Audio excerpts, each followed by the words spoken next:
Hello and welcome to Culture Shocked, the pop culture podcast brought to you by four aging millennials and our outdated opinions.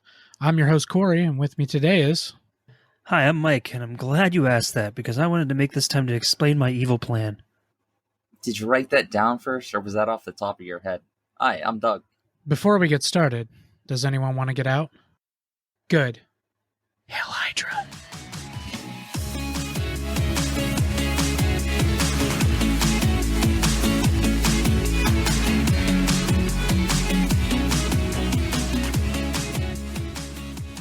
So today we're going to talk about Marvel Phase 2.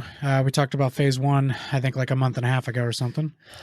Figured it's about time to get to Phase 2 now that we have all the slated stuff for Phase 5 and 6 coming up. A little bit of 6 anyway. Oh? Yeah, they announced that Fantastic Four is going to be in Phase 6. They officially announced that. Yeah. It did get pushed a little bit, I think, to 2025, so... Oh. We got a while to wait for Fantastic Four. It doesn't mean they won't show up and stuff. So there's at least that. But yeah, we did Phase 1 just about 2 months ago. Yeah, so it was time to get to Phase 2. I'm guessing you guys have seen all 6 of these movies. Other than I have not seen Thor: Dark World. That's right. I've seen virtually every other Marvel movie. You're missing a couple key pieces of information in that movie that go forward in the story, but nothing so important you can't follow. Like, people thought Loki was dead, I think, but he wasn't. Just read the cliff notes. The one of the Infinity Stones is in that movie. Ether. And when Rocket goes in Endgame and steals it from inside Jane, you'd be very fucking confused if you didn't at least understand that was inside her. That's about the only piece. I just sort of like let that go when I watched Infinity War. I was like, this has to be from Dark World or something, because I don't know what's going on. Yeah, exactly. I mean, it's obviously the weakest of probably all the Marvel movies, period. Maybe. Yeah. I like things about Eternals, but people seem to not care about that movie so much, so that might be under on some people's lists, but I like that movie okay. I haven't watched that to form an opinion on that, so. I'm just going to weigh these movies based on other Phase 2 movies, which makes it the weakest of the bunch of these 6. In the Phase 2, it is easily the weakest. I mean, even you could, because we're talking about Phase 2, you could even say, like, comparatively to all movies that were released to that point in Phase 1 and 2, it's the weakest. Yeah, absolutely. And there was the prospect of, I remember when they announced Thor: The Dark World, and they put out the first trailer, and it was going to be Malekith, the Dark Elf, as the main baddie. I was pretty fucking excited for that. Malekith's a pretty cool character. He had a lot of problems with Thor and Odin, and there was a potential to be very good.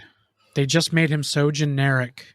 He's like one-liner bad guy. Like he's what Hans in Die Hard would be if he didn't have good dialogue.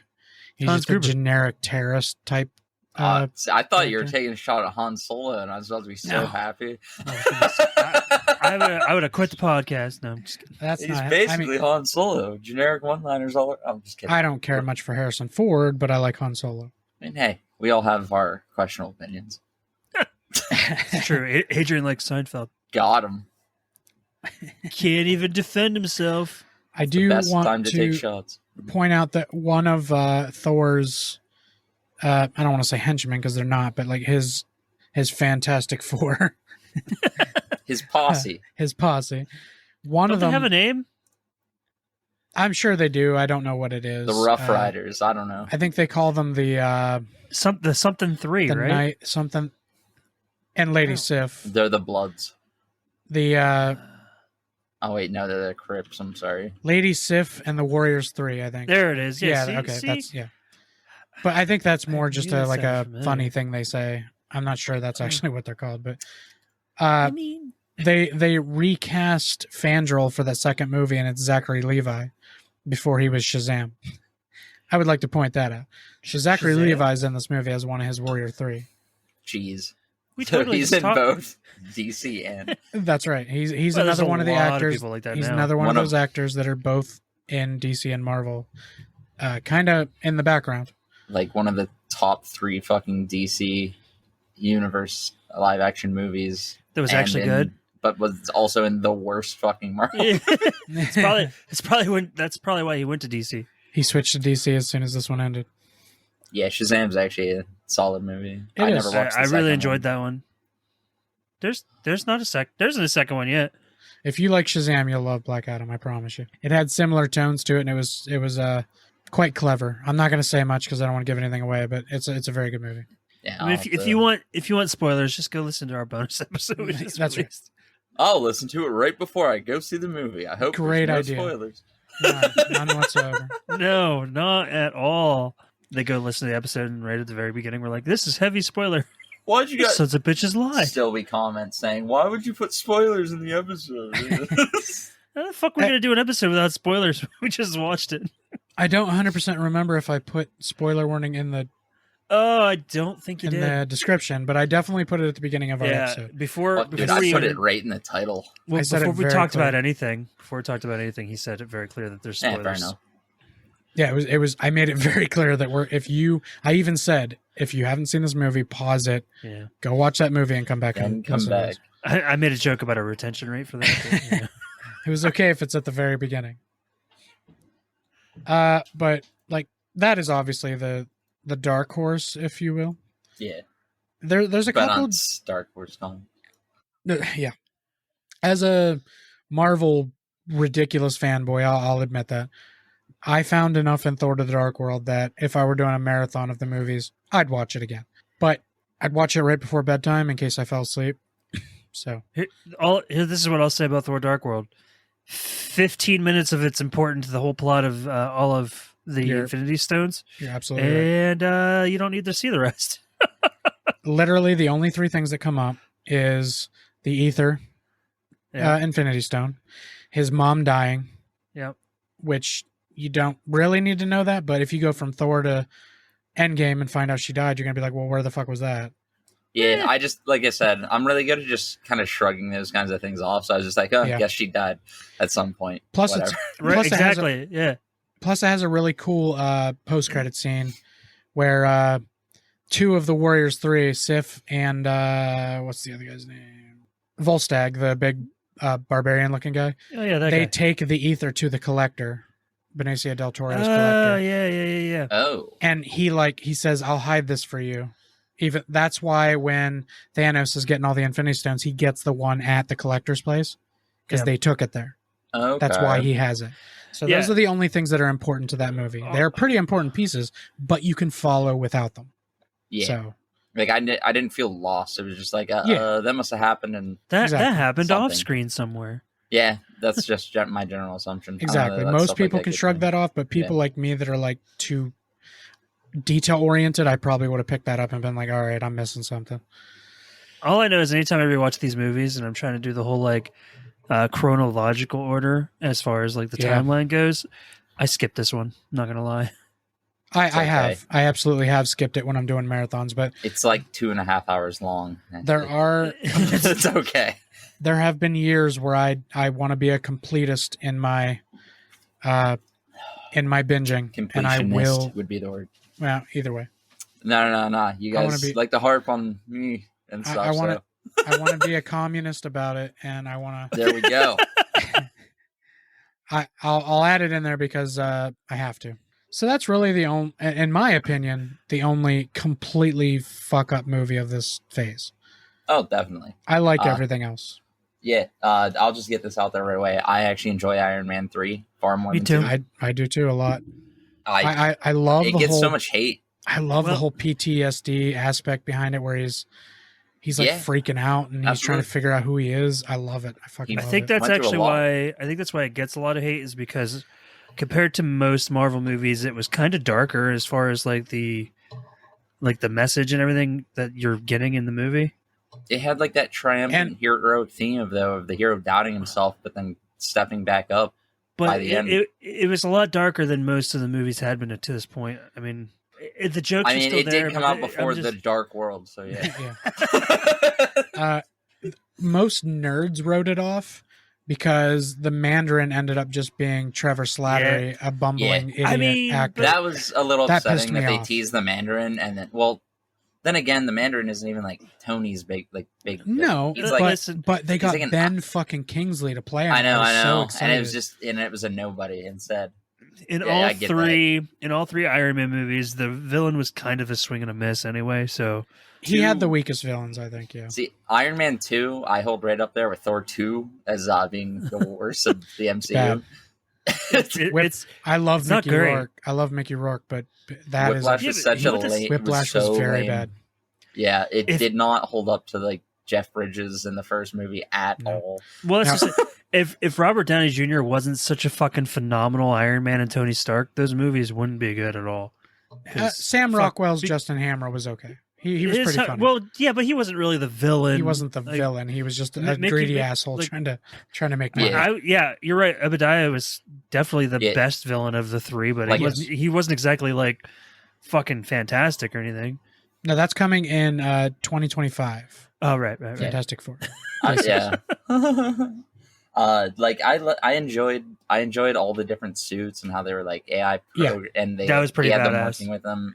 I enjoyed what they did with Pepper. I actually thought that would be really. I was really excited and I was really sad when they just more or less wrote her out of the MCU going forward. I believe that was something on her side. It was the actress. It was the actress. Contractual problems for her. It was unfortunate. Like I don't blame the writers or anything. Yeah, for that one scene, which I thought she phoned in super hard, but she came back for both Endgame and Infinity War, right?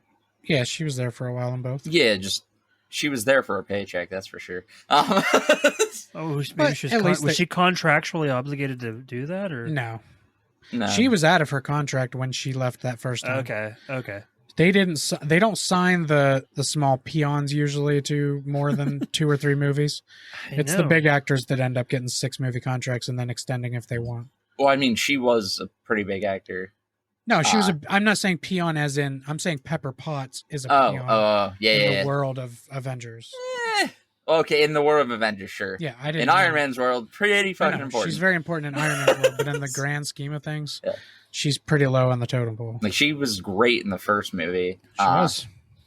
And in the third movie, and what I remember of the second. Honestly, I don't think she was. Yeah, she's probably just right up there with Robert Downey Jr. She fucking was phenomenal the entire time. She was.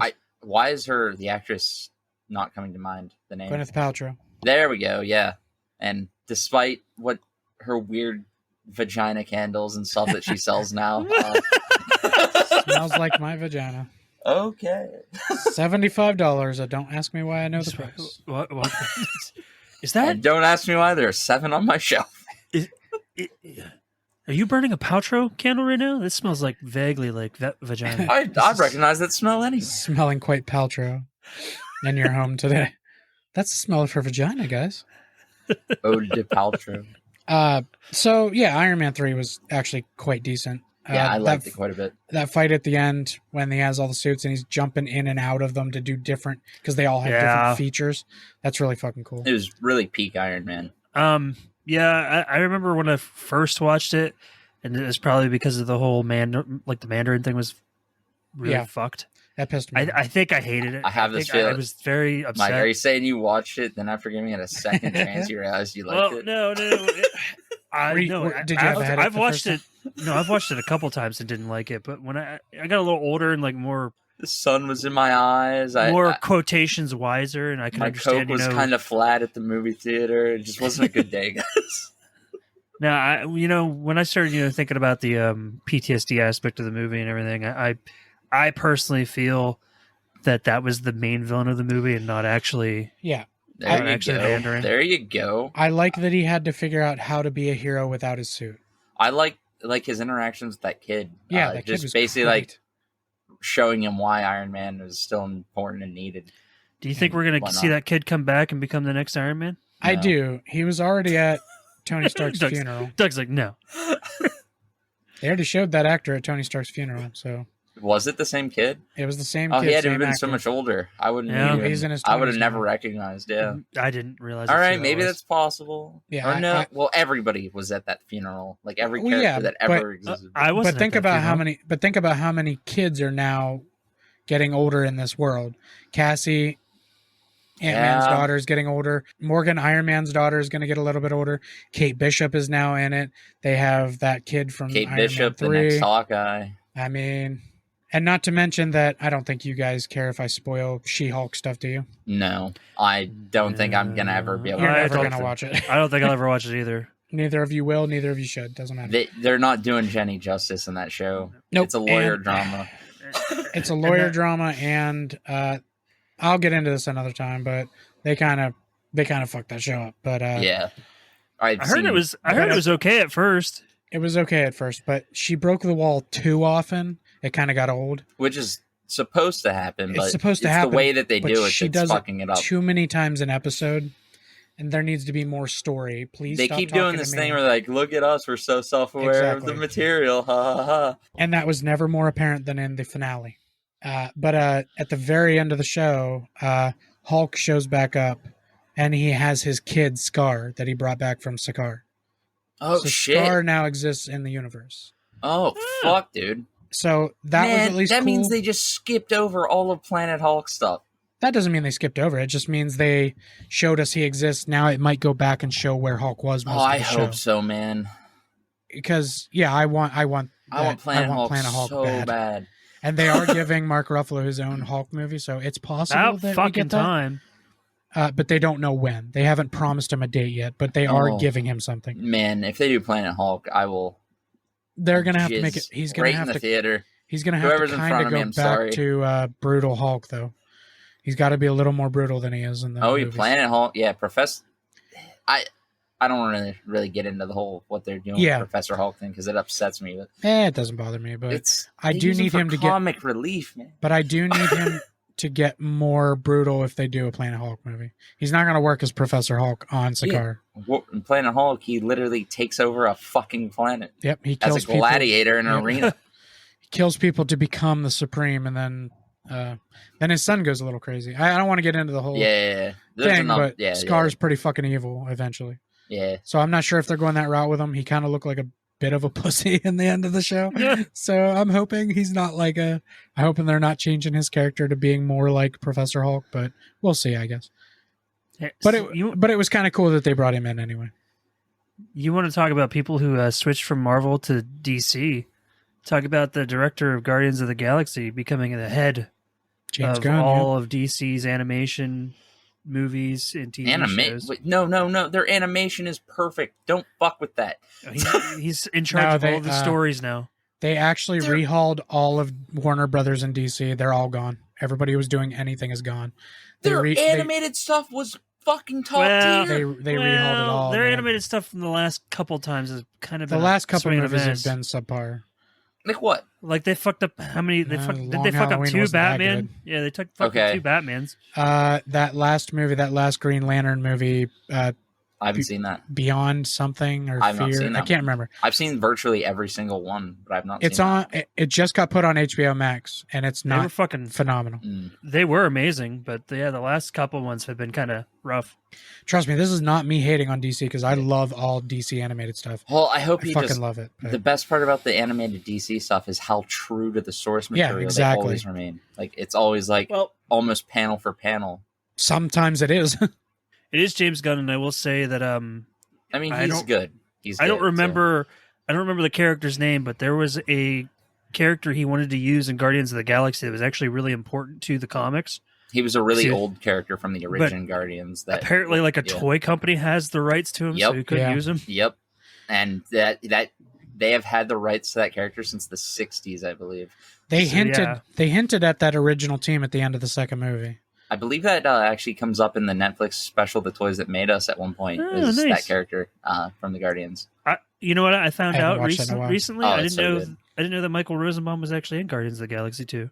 Yeah, he's a crystal guy. I can't remember his name now. He's the crystal guy. Yeah, I don't know his name either. But since we're talking about Guardians and James Gunn, that's in phase 2.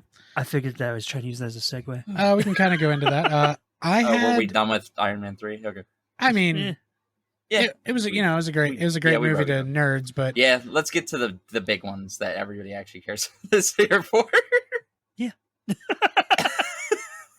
There are 4 more in this phase that are probably bigger names, bigger titles. There are 3 specific.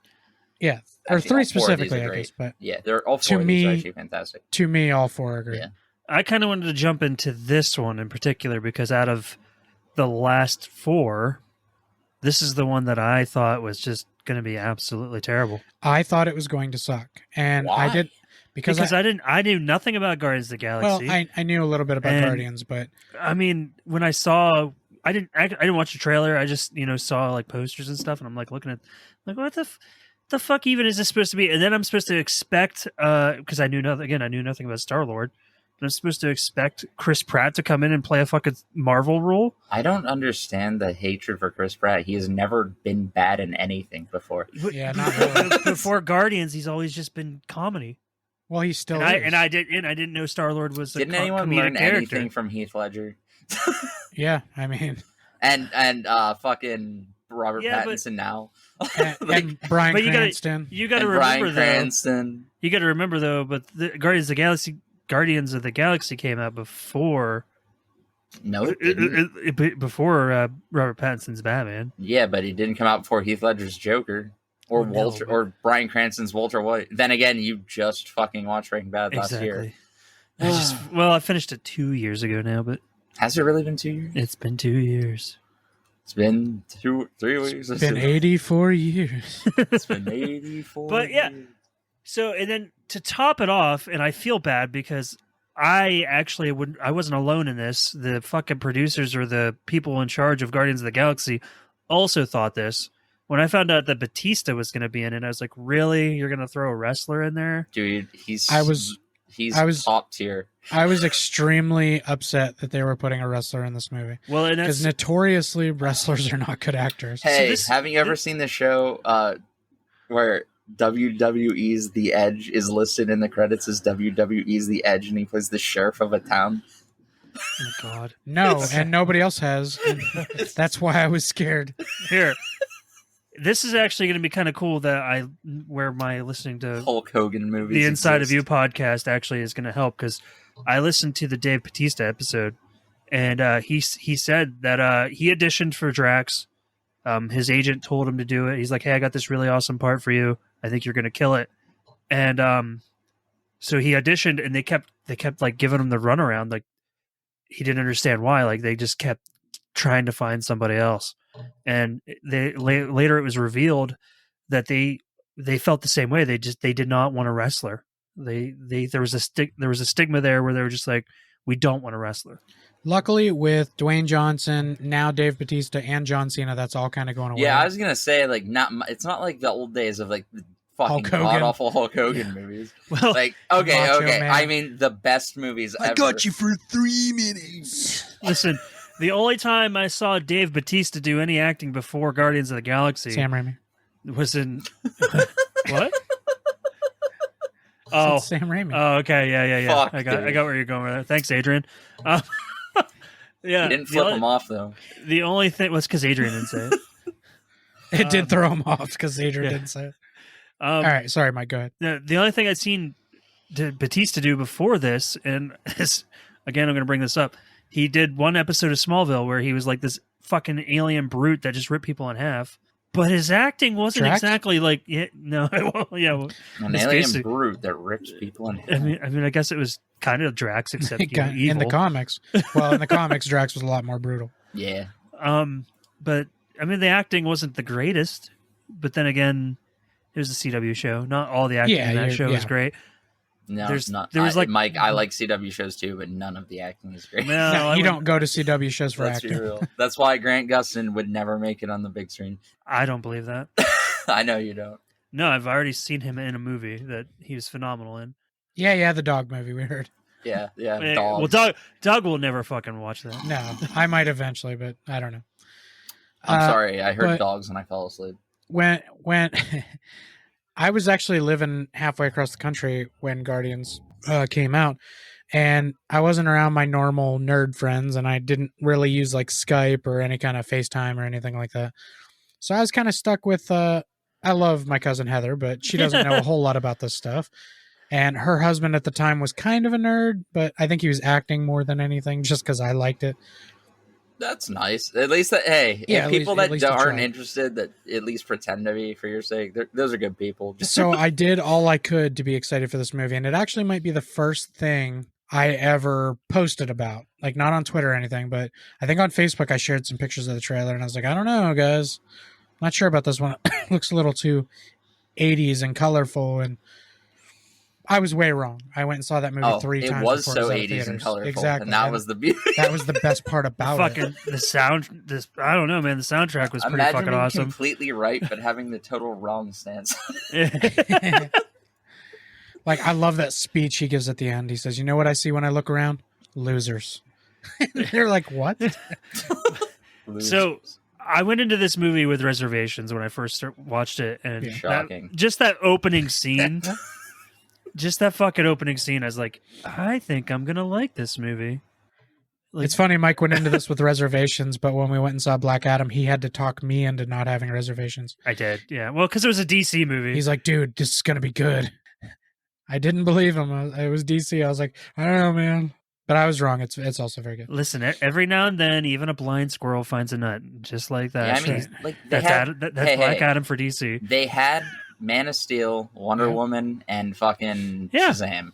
They nailed it 3 times. Aquaman is also good, but it's below those I had ones. given up on them before Aquaman came out. Aquaman's actually got a decent story. It's kind of cool. Yeah. I actually like the character. Most people hate on him. Well, he's a lot better. He's a lot better now with the new 52. Underwater Superman kicks ass. I don't give a fuck. I always liked Aquaman. Like, Amazonian female Superman's really cool. Regular Superman's really cool, and underwater Superman's really cool. Like, they are all just Superman. Doug will like Black Adam because it's just a morally unstable Superman. It is. It's space questionable moral Superman. It's bald, morally unstable Superman. Oh no! It's magic. No, that's Shazam. Shazam is magic Superman. Well, they're both magic. I know they're the same. Superman's weak to Shazam's magic. Yeah. That's why he's able to fight him. So other lesser known weakness other than kryptonite is magic. That's why Shazam and Black Adam. We talked about that. Yeah. In the Black Adam episode, we talked about it a little bit. Yeah, Doug. By the way, don't listen to that episode. We talked mad shit on Superman. Oh, I'm sure you did. You had to do it when I wasn't around because I literally said I'm glad Doug's not here. I don't have a single bad thing to say on Superman. He is the best hero, period. Anyways. My God. So delusional. So anyway, Guardians of the Galaxy. I did think Superman it was cool. 4 was a masterpiece, guys. Oh my God. I'm kidding. That had John Cryer in it. I'm kidding. Anyway, moving on. Ducky. I'm old as fuck saying that. So anyway, Guardians of the Galaxy. I thought it was really cool that the one dude that is trying to get that artifact that Quill is at the same time in that opening scene. You see him again later on in Captain Marvel. Yeah, Jamin Hansu. It's the same character. He's a great fucking actor. I just found this out recently, but did you guys know the Watcher's first appearance was actually in Guardians 1 during that fight in the middle of like that shopping area? There's like a 2-second scene that's just off to the side of the group of them watching them all fight in the middle when Gamora's stealing the thing from him in the beginning of the movie. Ooh. Cool. Interesting. Did you know that they said that Stan Lee was actually a Watcher? That's why he's in all these movies. He's actually a Watcher. That was my theory for a long time. Yeah, that holds up. I'm so glad that they went with it. We'll get to that in Guardians 2 because they go by him while he's talking to other Watchers. Yeah. Oh, you should have seen it. Anyway. And this one time, I delivered to Tony Stank. To Tony Stank. Oh man, Guardians. I didn't know a ton about Guardians, but when the movie came out, I actually I signed up for a Comixology account, and I paid the 3-month one just to read all I could about the Guardians of the Galaxy, and I ended up really liking them. They're very interesting. I like the group we actually got a little more than the original Guardians. They were a little more like Boy Scout. Let's get the job done. They were actually in the second movie. I believe, right? They touch on them in the Sylvester Stallone and shit. Yeah, that's where Michael Rosenbaum plays that that sparkly dude. Well, he's in it throughout the movie too, but he doesn't say anything. Well, he doesn't say much. He has a couple lines. I think he has 1 or 2 lines. He has 1 or 2 lines. At the end of the movie, when they're having the funeral for Yondu, and all the other Ravagers show up to give him the Ravager funeral. Michael Rosenbaum does have a line there where he says, "See, sir, he didn't let you down," or something like that. Yeah. And he says, "You're right, he didn't." And then at the end, all that original group all get together. And I'd like to, it's real quick, so not a lot of people know this, but the little face thing, I don't remember the name. That's actually Miley Cyrus. Oh, what? Shit. Yeah. It was Miley Cyrus doing that voice, so. She must be friends with James Gunn then, too, because it's so random. Yeah, I mean, there was nothing really bad about this movie, and the fucking soundtrack, man. Oh, The yeah. soundtrack's Absolute banging banger. in this movie. Dude, it finally, like, because I grew up, my mom was a big fan of the band Sweet, so growing up, I heard the song Fox on the Run a million times, and when I heard it pop in that movie, I, like, lost my shit, because no one I knew had ever heard it before. That dude, I grew up with all that fucking 80s music, too. Like, that's, even in the, I didn't hear any 90s music until like, the 2000s, and I had to find it for myself. So I got slightly annoyed when the Blue Suede song got so popular, because my grandma loved that song and I loved it because she loved it. And then everybody walking down the street, I hear ooga chugga chugga chugga ooga. I'm like, God damn it! Stop this. Why is it so popular all of a sudden? Listen, my dad, every single time we would DJ, made a point to play that song. And I'm like, why? Because, girl, you just don't realize what you do to me. When you are a DJ, you have to play what everybody likes, whether you like it Oh, or not. no. He loved that song. I don't think anybody else wanted to hear it. First of all, I love that song, so fuck off. But no, that song was very popular. I think it still kind of is. The whole soundtrack became re-popular, like, re-sparked an entire, like, love for a generation of music It's that true. had almost been forgotten. So being that this is, because by 2014 Disney was fully invested and owned Marvel, the MCU, right? Depends what you mean by fully, because they still don't own some stuff. You know what I mean? Like they are the ones. They're the distributors. Oh, they're when like, they spent that $4 billion or whatever. Yeah. Yeah. Yeah, I don't remember exactly when it switched over. Because if that's the case, Disney owned Marvel before the first Avengers movie came out. Okay, that was Disney. All right, then yeah. So I'm a little shocked that they chose to use Groot, since his backstory is so fucking dark and brutal. Like, obviously they'll never go into it, but like, I don't know. I didn't watch that I Am Groot show on Disney Plus. There's like 6 episodes where he goes on his own adventures or something. I don't even know if there's talking. They had Rocket Raccoon, which was a bioengineered experiment. They had Nebula, who was experimented on by Thanos so many times that she was mostly machine at this point. Yeah. They had fucking PTSD Tony Stark. They had fucking Bucky, who killed Tony Stark's dad, become a good guy again. I don't think they're brainwashed. I don't think they're afraid to shy of like darker things. Like look at Civil War, the fight between Captain America and Iron Man. Listen, Marvel just does it so much more subtle that everybody doesn't realize they're getting dark stories. Yeah, like they don't have to like stab a guy in the face with a machete to like make to be dark. That's because they have all that lighthearted comedy in there that Adrian complains about. Yeah, which lightens the tone a little bit. You're allowed to be wrong digestible. about things. The funny part is, Adrian, I've watched sitcoms with him where it's a real serious part and then they make a joke at the end and he loves it. Yeah, you mean Always Sunny? Why the fuck does he love it in sitcoms but not Marvel movies? It makes because no sense he's to me. a fucking hypocrite. Anyway, fuck you. I think he just likes hating on Marvel. He does. Like you. I don't hate on Marvel, except when Adrian's around. You hate it so much. Yeah, totally. No, I simply have no interest in burn out on these movies. In the newer stuff, I just have no interest to watch. So that's all. Like that's all I've ever said. We don't have to have this conversation again. It's okay. I really wanted John C. Reilly's character to be in it a little more. Oh yeah, I didn't want him to end up being Nova. I was terrified that was going to be the case. I did not. Like a lot of people theorized that. I was like, if John C. Reilly is Nova, I might have to skip that one. There was this random Nova Corps guy walking with them in the hallway this one time. Real younger looking blonde guy. I was like, well, there he is right there. There's Nova. Yeah. I thought for sure that guy would come back at some point and he just didn't. Yeah, they've just done nothing with with Nova because the corpse was wiped out, which is the point. because Nova is the last remaining member, so he has the entire power of the Nova Corps in one person, which is why he's so fucking powerful. Is that a villain? No, Nova's a hero. Nova's he's another Boy Scout who does nothing but good. Oh, so I'll hate him.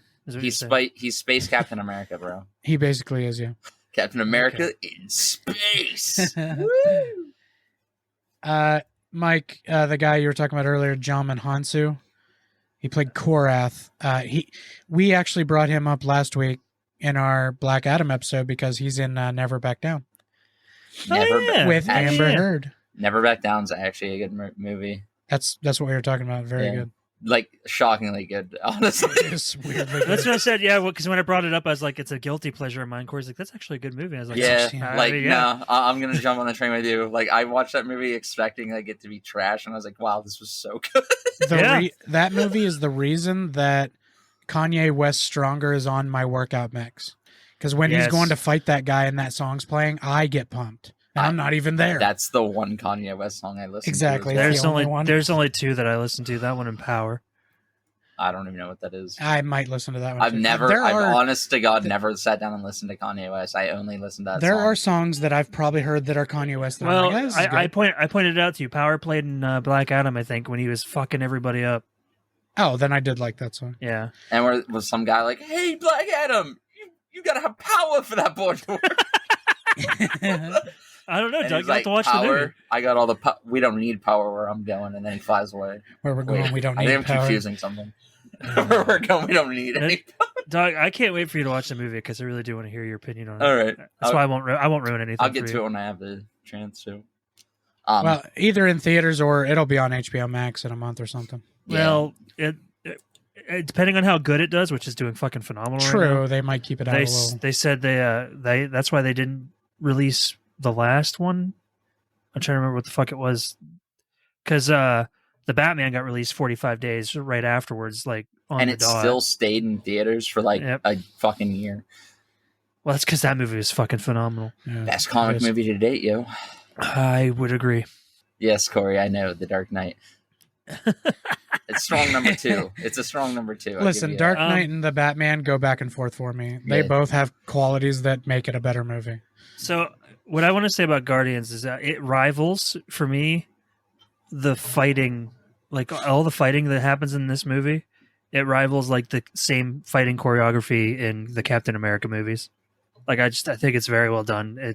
They keep it entertaining, that they don't bore you with it, and because that can happen. Fight scenes can 100% bore you if they go on too long or they don't do certain things. There's no such thing as a fight scene that's too long. I'm sorry. No, God no. I am a massive. You're a big like martial arts. Yeah, I'm not like really the biggest action movie fan, but you put like a martial arts movie on, and I'll watch all of them. That's why I like Shang-Chi so much. The choreography in that movie is so good, so crisp. But they do like the editing that they've done with it, and how they like pieced everything together. Like I don't understand. I wish I was still in 2014 with these newer movies coming out, because I looked at this movie the same way that Doug's telling me to try to look at the other ones, because I knew nothing about Guardians. Yeah, it did take me. I guess I didn't watch it in 2014. It did take me a couple years before I ever watched it. Because I went through to do a watch through because I was trying to catch up to Infinity War, and then I was like, well, I guess I have to watch that one, don't I? And I was just blown away by how much I loved it. The reason I reacted the way I did is you missed a theater experience with that movie. Oh, okay. It's fucking beautiful on the big screen. Yes, it was. Well, let's go buy a movie theater and let's just binge all of the Marvel movies. I'll build my own movie theater with blackjack and hookers. In fact, forget the movie theater. Screw the whole thing. If you go back and listen to a pretty early episode of this, we talked about what our favorite Marvel movies were, I think. And Guardians was in my top 3. It still holds strong there. It always jumps around for me. It's so hard to... I think it's in my top 5. My favorite Marvel movie... I think it was top 5, yeah. My favorite Marvel movie is in this phase. It is, mine too. When I... slightly off topic. When I first went to look back at phase 2, I was like, oh, this is the weakest phase. But then when I looked, I was like, this is not close to the weakest phase. There's good in each phase. Yeah. because it started off questionable, sort of. Yes, it did. I liked Iron Man 3, but it was really divisive, and I can understand that. Thor 2 Dark World was just like a skip for me. To me, and then we got like nothing but love the rest of the phase. That's what I'm saying. Like, exactly. To me, even though Iron Man 3, as I got older and I appreciated it a lot more for what it was, like the first two movies, Iron Man 3 and Thor Dark World, they were just so bad compared to the other four. It felt like it was slipping a little bit from that first phase. But speaking of which, Doug, you said we got nothing but love going forward. I'm going to talk about the one that's slightly controversial between nerds and non-nerds. Yep. Not a lot of people love Avengers Age of Ultron. Yeah. It's pretty hated on. Yes, it is. And I don't fucking understand it. It's actually my favorite Avengers movie. I can actually kind of tell you why. I knew this was coming. No. I don't hate Age of Ultron by any means. And I think this upsets you guys when I say this, but it doesn't make it any less true. Age of Ultron is almost a carbon copy of the first Avengers movie. It's literally like Joss Whedon took his first movie, hit copy, and then went paste, and then moved some things around. I honestly think you're letting your feelings for Joss Whedon. I felt this way well before the whole Joss Whedon shit happened. I've been feeling this way since like 2017. But James Bond has done the same mission 27 movies, and people still love him worldwide. You can do the same fucking story as long as there's new people, new storylines. And here's the crazy part that separates it is they technically failed in their mission to save. That's true. Yeah, they had the balls to let the heroes fail. Like I said, I don't hate this movie. I just I don't know. My anger right now is not stemmed towards what you said. You're right. Yeah. That's absolutely correct. Yeah. No, it is like the same movie. I just don't think it's a bad thing. I think that's why a lot of people have a problem. All the people who don't understand that's how movies work. That's how movies work. You're going to have the same story occasionally. And the Avengers, if you read the comics, they go through a lot of the same fucking storylines. Every arc is the same as they just have different people. It's Dragon Ball Z, new big bad, training montage, fight. Yeah, I do feel that Joss Whedon got a little carried away with the humor aspects in this movie. Yeah, that part when Scarlet Witch was holding her dying brother, that part was hilarious. No. Well, I don't like how funny Ultron is. He should have been a little more serious. He should have been a little more methodical, and I don't like that he was so funny. He felt really serious to me. Like, I don't know. He felt like a really... I think the humor almost makes him scarier. Like, because he was so well aware of what was going on. When I saw the first big trailer for this movie, and they play the No Strings on Me Pinocchio song. Yeah. That terrified me in that trailer. Yeah, I was like, Jesus, he's going to be fucking evil. And then when he was on screen, he was a little too Tony Starky. He was, and I didn't like that. I think there was a point for that, though. In the comics, though, Hank Pym created him. Yeah. So he was a little more arrogant and thought out. Because Hank Pym is arrogant as fuck. Yeah. So he was more like Hank Pym. And in this movie, because Hank didn't really exist yet, they made it so that Bruce Banner and Tony Stark kind of made him. Which is okay. I didn't mind that. No, but they made him more like Tony Stark.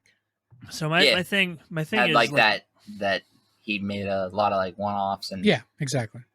When I say the whole comedy thing, like they kept like going back to that same like language joke and stuff like that. Like, I love reoccurring jokes like that. Like it's subtle reoccurring. It's just small bits of humor. Never gonna hear the end of that, am I?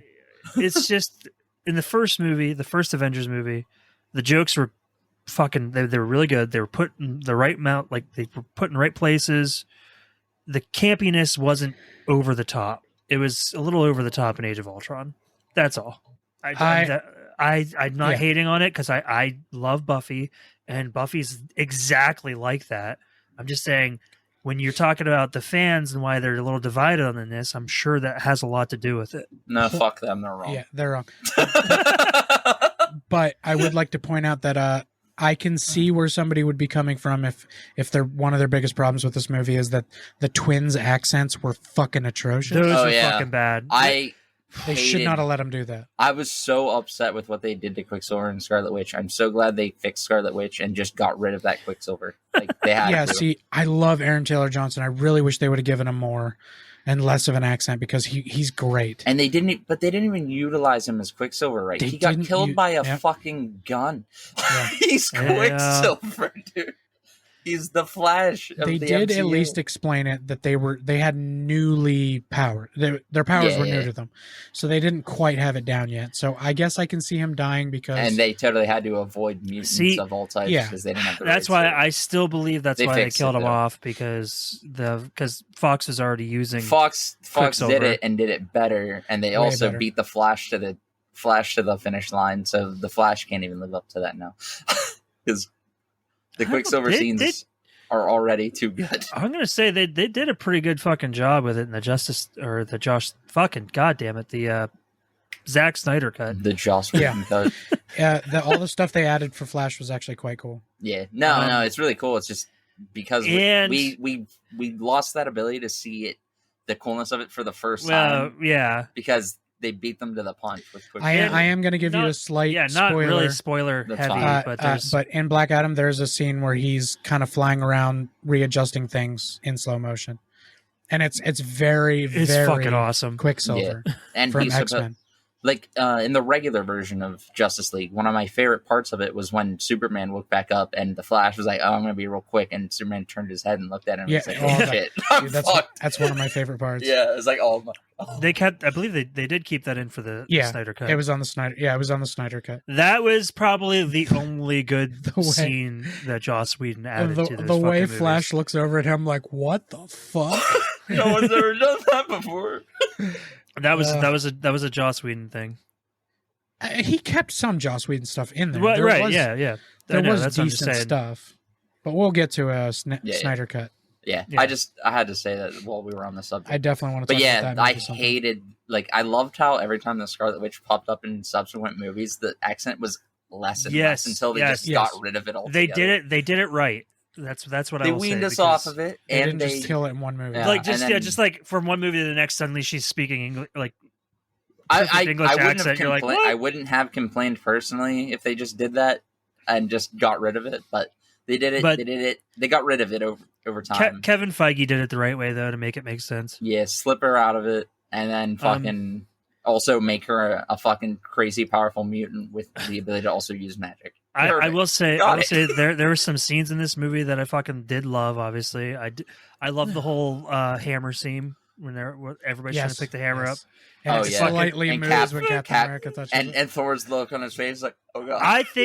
I have a theory. I think that Captain America could have picked it up and he didn't, just to not hurt Thor's feelings. He doubted himself still. Yeah. He didn't have when he started to do it, he was Captain America, and then he was like, "Oh, this isn't gonna work," and then it stopped. He didn't believe yet. I love the little banter between Thor always knew between Captain America and Tony Stark when he's like, "But if you put the hammer in an elevator," and Tony Stark's like, "It'll still go up." He's like, "No, elevator's not worthy." Elevator's not worthy. I fucking love when Iron Man tries. There's two alternate lines when he does that. He says, "I will be a fair but strict leader."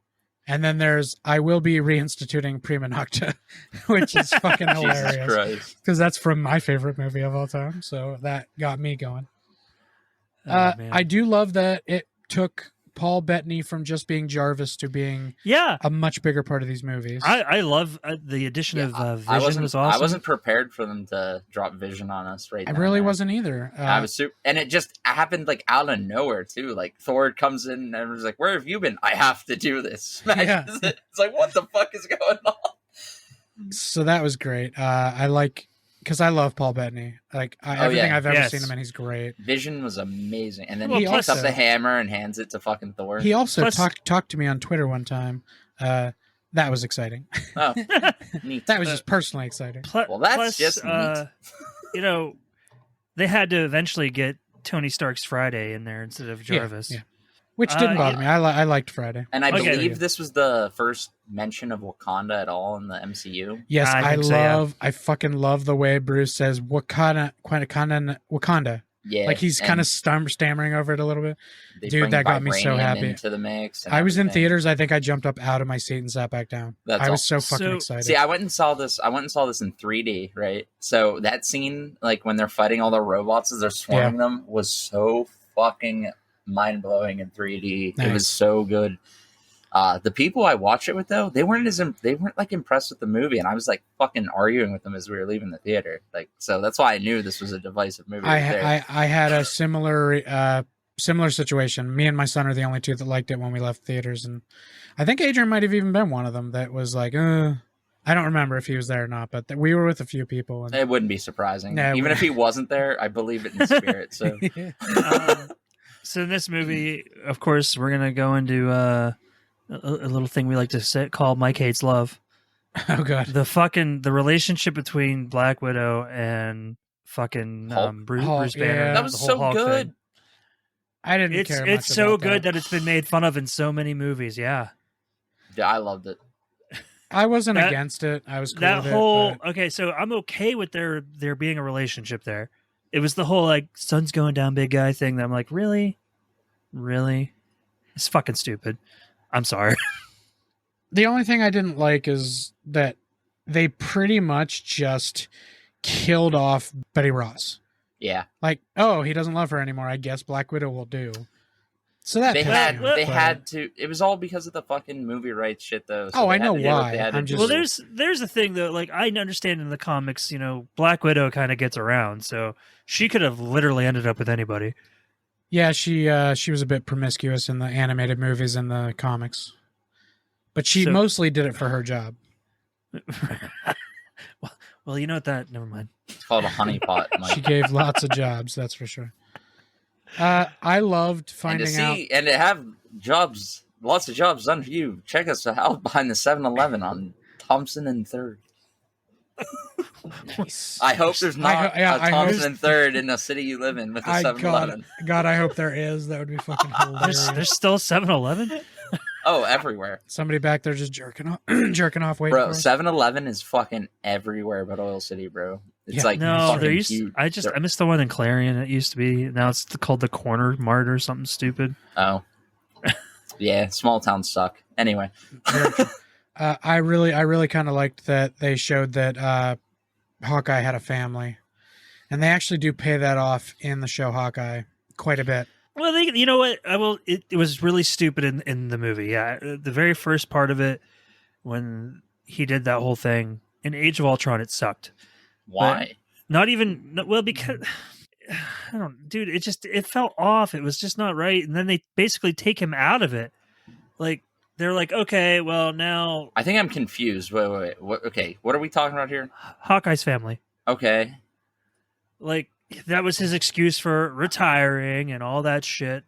But without him having a family, we would have never that pays off for me at the beginning of Endgame. In all honesty, I think that's where that really pays off. Was that like a thing people didn't like? Yes, a lot of people hated that. I don't remember hearing that. Yeah, me neither. Okay, I'm so confused. There were so many people that did not like that. Now, is this so many people, or like the one guy you talk to when you say all the people I've talked to? Back when I was dating this one girl, she was obsessed with like the Avengers, and she was obsessed with Hawkeye in particular, and she fucking couldn't stand that. Okay. But, so you're saying people were just mad that he just up and left his family again for work? No, they were mad that he up and left work for his family, because you don't really get like. They kind of took him out of the movies from that. When you really think about it, he's the least qualified of that group. Even though he's a badass, he has the most to lose and the least power. He's like a guy with a bow. But there's a literal god of Asgard on the team. But it's always been my issue with people like Hawkeye. But like I said, in the beginning of Endgame, that pays off because it gives us Ronin. That's the whole reason he becomes Ronin the way he does, and it gives us honestly, he's such a fucking badass in Endgame. That's probably the most badass he is in the entire in the entirety of the Marvel Cinematic Universe, including the show Hawkeye. And that's after Ronin. So like that's just, to me, it does pay off. So I don't hate it like I used to. Yeah, I didn't even know it was like a thing that me neither was complained about like at all. Well, I was like, yeah, like you guys said, this little family. Like you guys said, this movie was very divisive.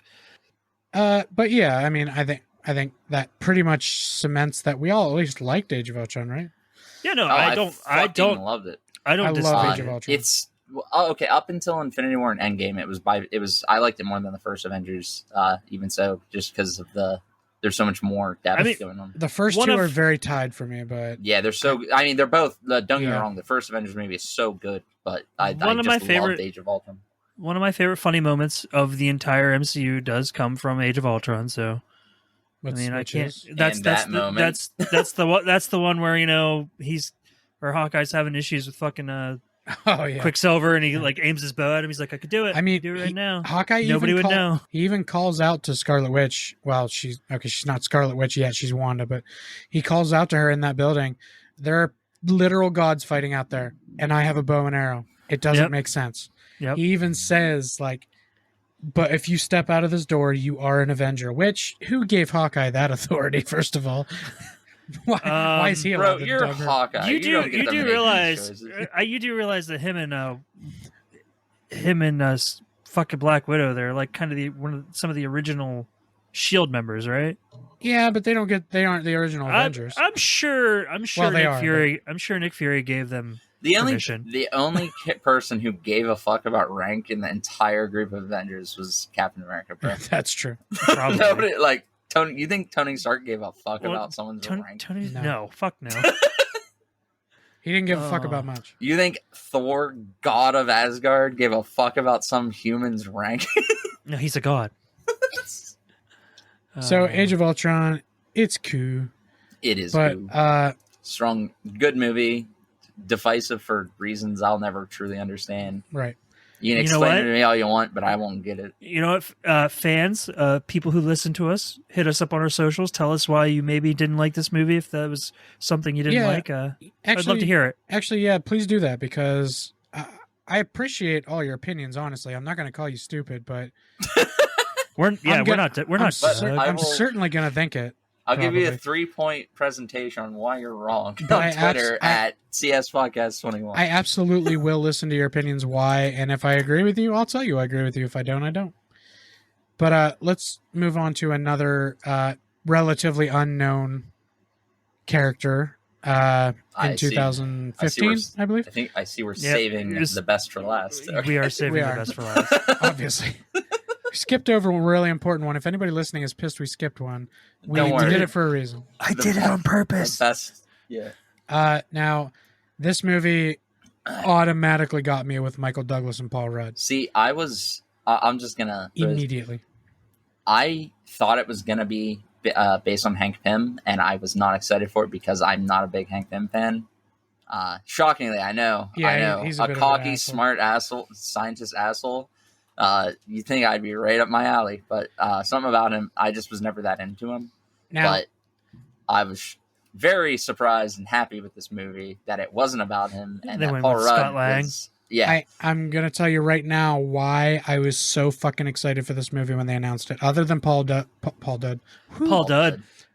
Dude. Paul Rudd doesn't have duds. That's not true. Other than Paul Rudd and Michael Douglas, there was one specific reason I was super excited for this, and it's that Edgar Wright was originally supposed to direct it. And I fucking love Edgar Wright. Everything he does with Simon Pegg, Baby Driver was a brilliant movie. And then halfway through production, they just lost him.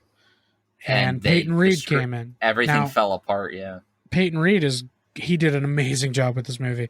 I was so scared he was going to fuck it up, but he really, really impressed me with this movie. Ant-Man it's also in my top 10. I'd like to just point out that what a fucking phenomenal job Paul Rudd did, basically rewriting almost the entire script for this movie himself.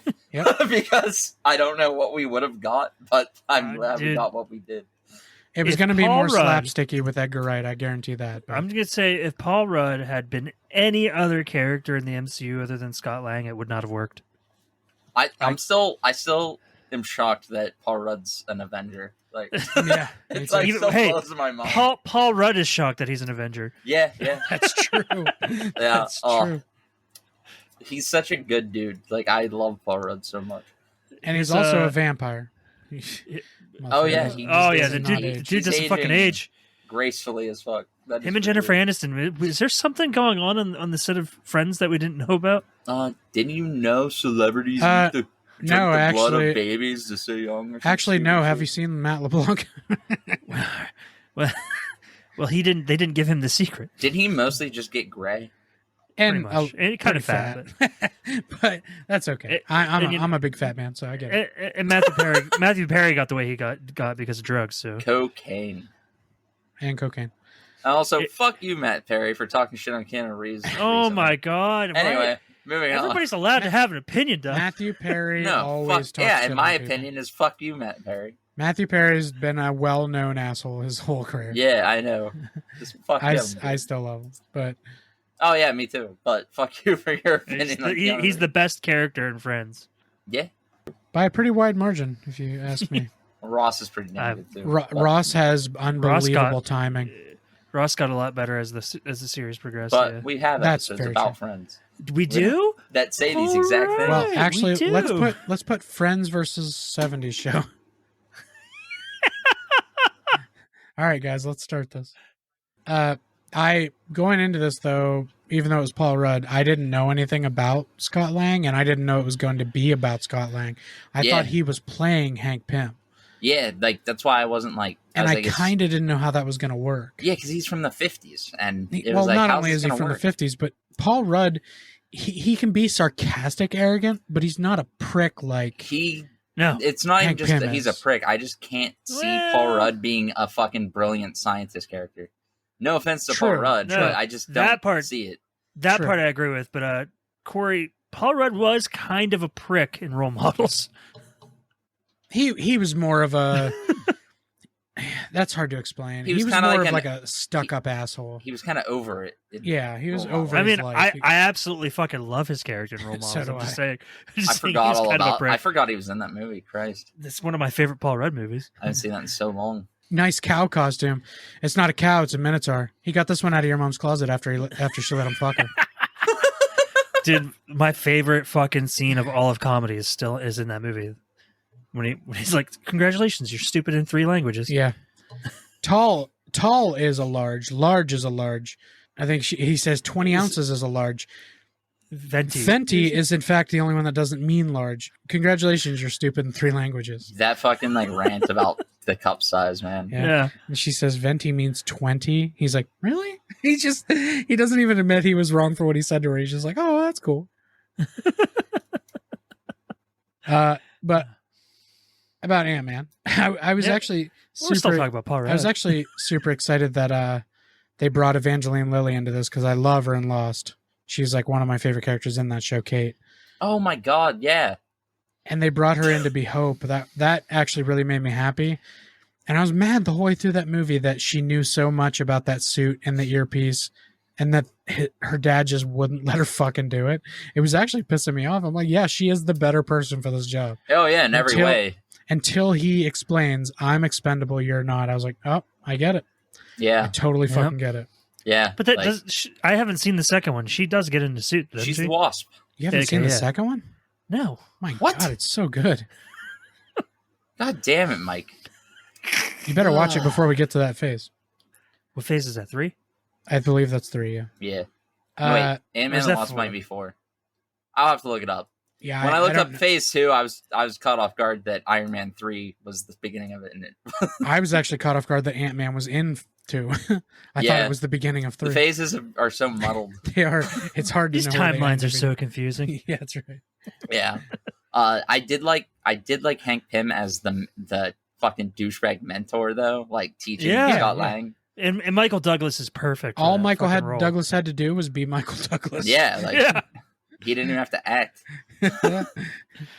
Michael, we got this rule for you. He showed up on set and told some like new guy to like fucking fuck off and get him a coffee, and everyone's like, "Oh, he's already in character." No, that's just Michael Douglas. His agent's like, "Michael, we got this rule for you. You just need to go in there." It's like, "Oh yeah, what shut character up and am I give me the playing?" script. Show up and say whatever you want.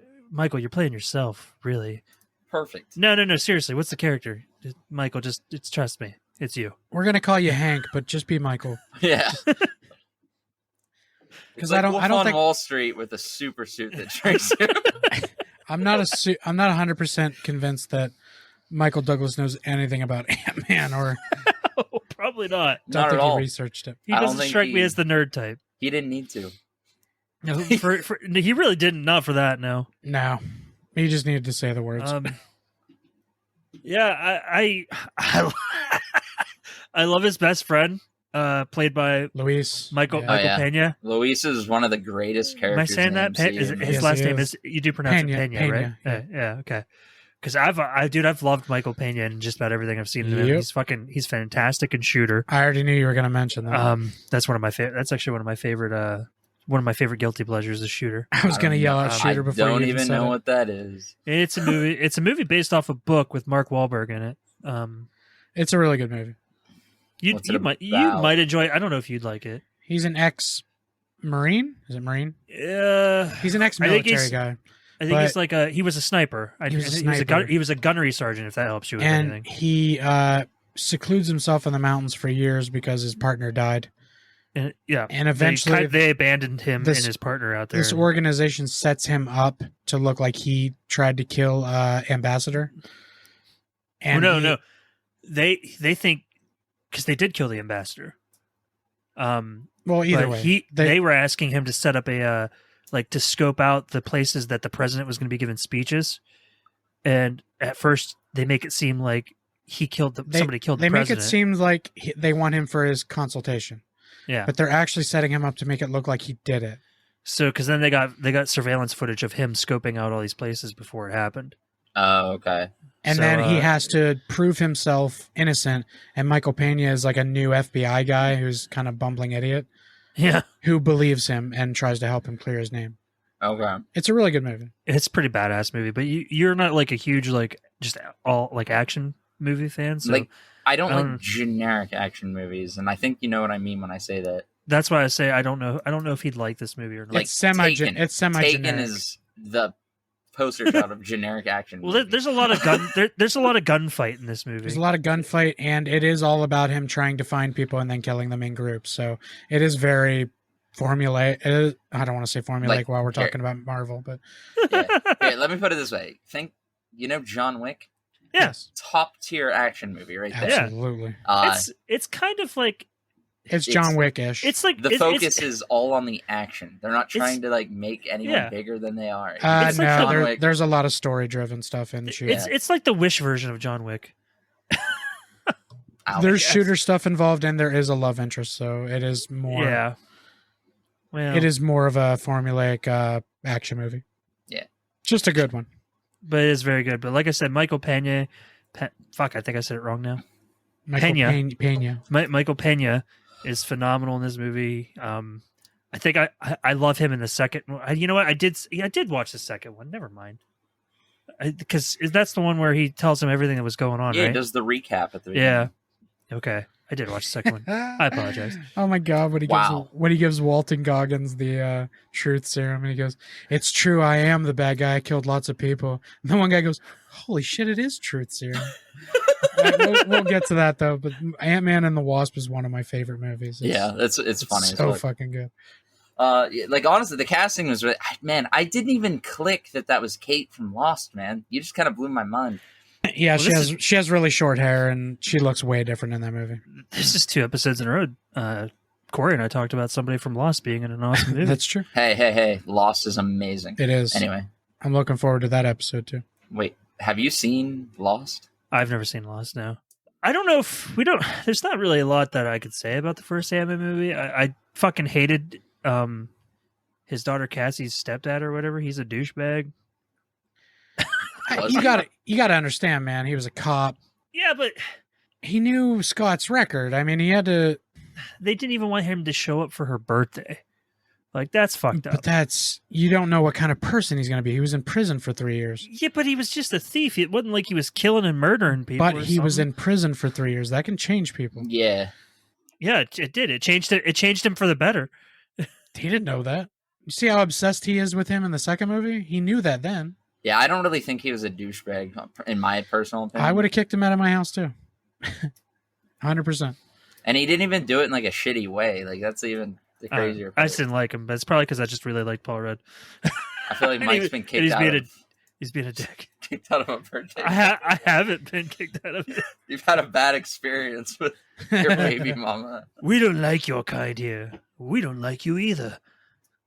We're talking about good movies right now. The one negative spot of Star Wars Ant-Man is I don't think Darren Cross was a very good villain. He was kind of boring. I honestly forgot about him. Honestly, I don't even remember who the villain of the I don't movie even was. remember that. I vaguely remember the. Oh yeah, Yellow Jacket. I vaguely remember the fight scene with them like fucking making things small and then big again. And that's like I like the whole Thomas the Train engine is huge. That was pretty cool. When they're in the suitcase, it's playing that song by The Cure or whatever, and they're fighting in the suitcase. It's funny as fuck. There are funny parts, but okay, sorry, Yellow Jacket's a great villain. He was a badass. Darren Cross was kind of boring. I just didn't. Yeah, that's what I meant by I couldn't even remember. Like I can't even remember the face of the guy that played him. Like he just didn't leave any impact on me. Wasn't he like kind of bald or something? Yeah. And his name's Corey Stoll. Yeah. He's a good actor. Who? Corey Stoll. That was what did Corey steal? Stole lots of stuff. Corey, what did you steal? I can't talk about it on the air. Oh man, I was about to make a joke, but I won't. Are you Scott Lang? I know what Doug was gonna say. I don't know what he was gonna say. You do. Oh. I stopped myself. Okay. Anyway. Moving on.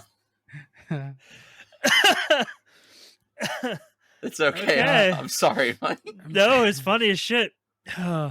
Moral of the story is I'm laughing, but it also hurts. Moral of the story is Ant-Man is a really good fucking movie.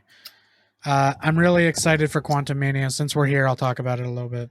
No, I'm really excited for Kang and them to go to the quantum realm, and there was a whole storyline about them in the quantum realm in the comics that they really didn't touch on when they brought back when they brought back Hope's mom. Is her name Jane in the second movie? I can't remember. I just remember it's Meryl Streep. I think her name's Janet Van Dyne. But yeah, I really like that they kind of touched on the quantum realm. I love that they're going to the quantum realm in this next movie. It feels like it's going to be very colorful and James Gunny. I don't know if you guys have seen the trailer, but it's very visually stunning. So I haven't seen the trailer yet. They can't steal anything from James Gunn. He's not in the Marvel. He's not in the Marvel universe anymore. He's still doing Volume 3, man. Yeah, I know. He's still in Marvel. Yeah, they just when he went through that stuff about his old Twitter tweets, they had to make sure he was all right before they brought him back. This is the dumbest shit ever. It was. Anyway, they made the right call. I'm imagining as he takes over for the whole DC thing that he's going to have to kind of phase out of. No, I would. I actually kind of think he should. I think he should focus on DC because I want there to be some good fucking DC. Okay. I see what you're saying. Yeah, okay. I agree with you on that. I want his focus to be on DC, but I don't think he has to phase out Marvel. He absolutely doesn't have to. Okay, yeah. I was like, why would he have phase out? See what I said? But if they Guardians put him, 3, we're done. But if they literally put him in charge of like everything, he might have to phase out of Marvel. It might be in his contract. That's what I'm saying. I think that they probably. I don't know. Like, I know he's still doing Volume 3 and he's doing that holiday special. Yeah, but can we talk about that? Wait, I think I missed something. What holiday special? They're doing a Guardians of the Galaxy holiday special. On Disney Plus. It's going to be kind of like Star Wars holiday special, but with Guardians characters. Oh, God. They're doing it on purpose to be campy, so you're supposed to expect campy. Okay. I'm okay with that. I'm excited for it, yeah. Mike, this used to actually be like these kind of types of holiday special things used to actually be normal, like and happen with lots of fan favorite things. So with all like your favorite shows and movies. This isn't like a new Disney thing. Like this is like no. I just everything that I've liked that's ever tried it sucks. The Power Rangers Christmas special was top tier. I owned it on VHS. I think I did too. The White Ranger was right on front of it, like with his arms out like this. Hell yeah, dude! Yeah, I remember. At the end, like it's snowing inside the fucking like. Okay, yeah, I'm gonna see myself out. Yep, good. You better. Yeah. Let's get Mike out of here. But the moral of the story we're gonna do an episode on the Power Rangers Christmas. Fuck yeah. But the moral of the story is don't do holiday specials. Do holiday specials. Do more holiday specials. Do more of them. I want a fucking Columbus Day special. Oh my god! What? Every holiday, Flag Day. Let's do a special. Flag Day special. Next, there's going to be an Avengers special where they bring. Actually, that'd be kind of cool if they brought everybody back from the original six. Like the fucking Captain America PSA videos, but an actual one. Yeah. We're gonna teach you about about when America was discovered. Kids, when you go through puberty. You're gonna feel some changes. Yeah. That's about all we can say for Ant-Man. Like I like that it ended with him giving his daughter the suit finally and explaining to her that it was because her mom entered the quantum realm and could never be found, and he's been trying for years. He at least justified why he ran away, but it was still still fucked up. But you at least find out why he was gone all that time and didn't take care of her. But at least he trusts her at the end to take that Wasp suit, and I was so excited leaving theaters. I'm like, fuck yeah. I'm hoping they actually do the second Ant-Man so that she can be in the suit. And yeah, I almost feared that they were going to ditch the Ant-Man after the first one. Me too. And then thank God, because it did really well. His parts in Civil War were some of my favorites. Yeah. Him and Spider-Man's interactions. Thanks for thanking of me. I know you know a lot of super people, so thanks for thanking of me. Yeah, and when he shows up in fucking Endgame, he's like, "Wait, you're still alive?" And he just crushes that peanut butter sandwich. Yeah. I'm so hungry. Yeah, I love that. He's like, see, the quantum realm, the way it works. Is anybody gonna eat that peanut butter sandwich? I fucking love it. Paul Rudd's so good. That fucking that rat pulls him out, which we proved. We proved is possible. We proved it's possible. Everybody who's listening, we were all waiting for Mike to show up to record one night, and he had a cat climb up onto a keyboard and start his camera. And we were all confused what the fuck was going on, and he eventually walked in and went, looked at his screen, what the fuck happened? And we call that cat the Endgame cat because I forgot all about that, man. Holy shit! I can't believe it's possible. This shit just turned on one night, yeah. And his cat was sitting there looking right at his camera. I'm like, oh my god, that cat turned on his camera. So, anybody who says the rat thing isn't possible and it's stupid, cats are better. You're wrong. We've proved it. It we accidentally proved it. That's great. Rats are also really intelligent. So that's why we do all the human testing on them. Yeah, that's right. Prime candidates. Yeah. Fuck rats. Anyway, moving on. I love rats. Thank you, rats, for making sure that we don't intake anything into our bodies that could kill us. Even though the physiology of us is so different that it still could. Thank you for your sacrifice. We all hail the Rat King. Oh, hail. Is that a thing? I think there's an episode of Hey Arnold about that. I think there is an episode. Oh my god. Is that what it's from? I recognize They're all living down in the sewer. Oh, Jesus Christ. I knew it sounded familiar, and I was like, where do I know that from? As soon as you said it, I was like, I know that's a thing. I know for sure I've heard that somewhere. Well, Doug, we just talked about this when we did the Halloween episode. We were talking about how all of those 90s cartoons, I remember watching them, but I could, for the life of me, can't tell you one scene from all of them. I can't describe the plot of a couple episodes in most. My God, in Hey, dude, I remember them so. I was obsessed with Hey Arnold, the fucking pigeon guy episode when the guy flies, the pigeons grab onto him and fly off into the sunset. That was one of the ones we mentioned though. When you start talking about them, they click. But if I just try to think of it myself, no, exactly. I can't. And if I watched Hey Arnold episode 1 to episode whatever, wherever it ended, I'd remember every single episode. Yep. I've watched them all. But sitting here right now, I couldn't tell you one thing. Damn, that's unfortunate. I just can't believe in the back of my brain, the Rat King just came out. It's crazy how much information is just retained but not accessible without a trigger. That fucking 10%, man. The human brain. That's all. Oh my God. I know. I just okay. But that's what please don't believe. But that's what everybody knows it as. So I know. I think the listeners need to buck up for the next movie. Huh? Things are about to get a little cold. Winter is coming. You said the way you said cold, that we could have went so many different things. This movie is chill out. This movie was when it came out and still is to this day my favorite Marvel movie in the MCU. It is. You know what? So Marvel movie, period. Good. It has never left my top 3. Yeah.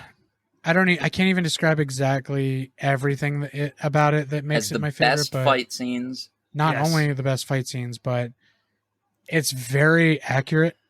They kept it very Captain America's done a great job of keeping all their movies very comic Which is book why accurate. the stories in Captain America are always crisp. Exactly, because they were written a long time ago and perfected. Yeah, and they didn't feel the need to change them. Well, the Russo brothers are the ones that did the Winter Soldier, right? Yep. Russo brothers are awesome. The Russo brothers legends. who have given us, both Infinity War and Endgame, fucking fantastic. They're very good at large cinematic movies. They're also so really good at approaching the darker aspects of Marvel without scaring everybody away. Yeah. I wish the Russo brothers would have been in charge the entire time for all of the major movies instead of Joss Whedon. Just saying. That probably would have burnt them out. All right, pretty Mike. At this point, everybody knows you don't like Joss Whedon. You don't have to keep telling. It does. No, I love Joss Whedon's work, but I think those movies would have been better with the Russo brothers in charge. You do not love his work, Mike. Everything you say about him is the opposite of love his work. No, Corey, back me up here. I can't because I separate art from artist too, and I know what Mike's saying. He hates him as a person. As a human being, he's a piece of shit, but you do make it a point to mention how much you hate him constantly. That was mostly what I was getting at. It's you have said this a million times on the podcast. Everybody knows you don't like Joss Whedon, man. It's okay. No one's going to think you accidentally like Joss Whedon. No. Who's Joss Whedon? There you go. Could you tell me about him, please? I hear he's this great dude. He's very romantic. Yeah. really treats people with a lot of dignity and respect. He is an absolute big advocate of making people think women are awesome. So. He's my actual hero, I think. Anyway, he's up there. Yeah, I don't know. I don't give a fuck about him. Anyway. No, he's a piece of shit. Yeah, he can go burn in hell for all I give a shit. Suck my left nut specifically. He has created so many things that are my favorite. I'm cool with that. I also separate art from the artist. I can still watch. I still watch Kevin Spacey movies. He was one of the main writers of Toy Story, the first one. I mean, so he's created a lot of my favorite shit. Yeah. God damn. What a legend. Yeah, absolutely. Artistically, he's fucking brilliant. He's a piece of shit. Maybe it's you who's the well, that's probably true too. Anyway. God, so Winter Soldier is so Captain America and the Winter Soldier. See, I still believe this is the Captain America movies were always the best of the MCU. It's still my better than Iron Man. Captain America 1, better than Iron Man 1. 2, clearly better than Iron Man 2. Oh my god, yes. Civil War, it started to get unfair with Civil War because that was just the Avengers and a half. But it was good. I loved Civil War. Civil War was a little less a Captain America movie and more of a... Don't get me started on Civil War. That's for next phase. There's for all that's great you could possibly say about that movie. Anyway, for all that's great with Civil War, there are a couple glaring obvious other than the parts that characters like Daredevil and Iron Fist aren't in the MCU, so they had to cut out major parts of Civil War. Well, I'm not saying anything until the next time we Okay. That's true because I have a lot, I could almost take up an entire. I think it's going to be the first time me and Corey disagree about a Marvel movie. No, but I don't think that's true. But we'll get to it eventually. In another 2 months, right? Maybe. Right. If we're lucky. But this movie, it starts so strong. It starts in what is it, Serbia or something? I can't remember exactly where, but they do that. They give you the whole backstory right off the bat of what's kind of happening. They start with the words they have to say to him. Nope, I'm thinking of Civil War. That is Civil War. All right, so Steve is adjusting to present day life because it's right after the first Captain America, so he's finally accepting he's in modern times, yada yada, and he's getting used to all phones and shit. He gets shields that has moles working against everybody. Nick Fury finds out all that shit. I don't know if they're in Serbia or not. No, I was also thinking Civil War. Yeah. Okay, yeah, that threw me off so hard. Well, Civil War starts with Winter Soldier, so it threw me off. Yeah. Yeah, that's where my mind went to. But I forgot. When I realized, I forgot you don't actually see the Winter Soldier until like halfway through the movie. Quite a while. Yeah. Yeah, and he doesn't even realize it's Bucky at first until... Yeah, nobody knows it's Bucky at first. Nobody could know it's Bucky at first. I mean, I knew, but... Shut the fuck up, Corey. I knew. Of course we knew. I knew the storyline. Yeah, of course we knew. And oh my god, can we talk about how from the first movie, there is no way in hell seeing Sebastian Stan flipped a switch. Yeah, he did. Like, it was like, holy shit. I could not believe it was the same guy. Like, the way he played, like, fucking Turbo Boy Scout Bucky to a T in the first movie, and then comes back as the fucking long-haired Winter Soldier. A complete fucking badass, yeah. Mark Hamill's clone. It is probably the... Yeah, he does look just like... They look a lot alike. It probably is the most, they both like... get their hands cut off. The most improved character. I don't want to say improved because there was nothing wrong with Bucky. Like Bucky, that was always gonna happen. We already knew that was gonna happen. We knew who Bucky was from the minute Captain America started. Like, and as soon as he fell out of the train, I was like, "Well, there it is, right there." And everyone's like, "No, Bucky's dead." I'm like, "No, he's not." He sure isn't. You know Bucky comics, Barnes, you know he's as dead as Gandalf the Grey. Yeah, that's right. Wait, hold on, Gandalf the Grey is dead. You're right. Yeah, absolutely. Exactly. Anyway, so is Bucky. Yeah, super dead. He won't return with a different title or anything. Nope. No. That would be silly. That'd just be downright foolish. That would be downright foolish. Now, in this movie, Bucky returns, and he's the Winter Soldier. As the Winter Soldier, I love that. They give you a little bit of the backstory of dragging him out of the Winter Wonderland with his arm gone and blood everywhere. And yeah, they do a little bit of that. Shows Dr. Zola bringing him back to life and brutally torturing him until he is a slave to his to his assassin. To touch on the fact that Marvel doesn't do anything dark. He was brutally tortured until he became a horrible, subservient killing machine. Ha ha ha! Too many jokes, guys. No, well, that's the one thing I love about the Captain America movies is that they aren't super heavy on the campy humor. No, yeah, it's more subtle comedy in the Captain America movie. Steve Rogers kind of writes the comedy himself by being so out of place. Exactly. Right. And that's really the only humor he's so awkward. There's humor. Nick Fury don't do jokes, so we don't got to worry about that. That's right. That's Nick motherfucking Fury. As a matter of fact, most of the jokes in this movie came from Scarlett Johansson. She made most of the jokes in this movie.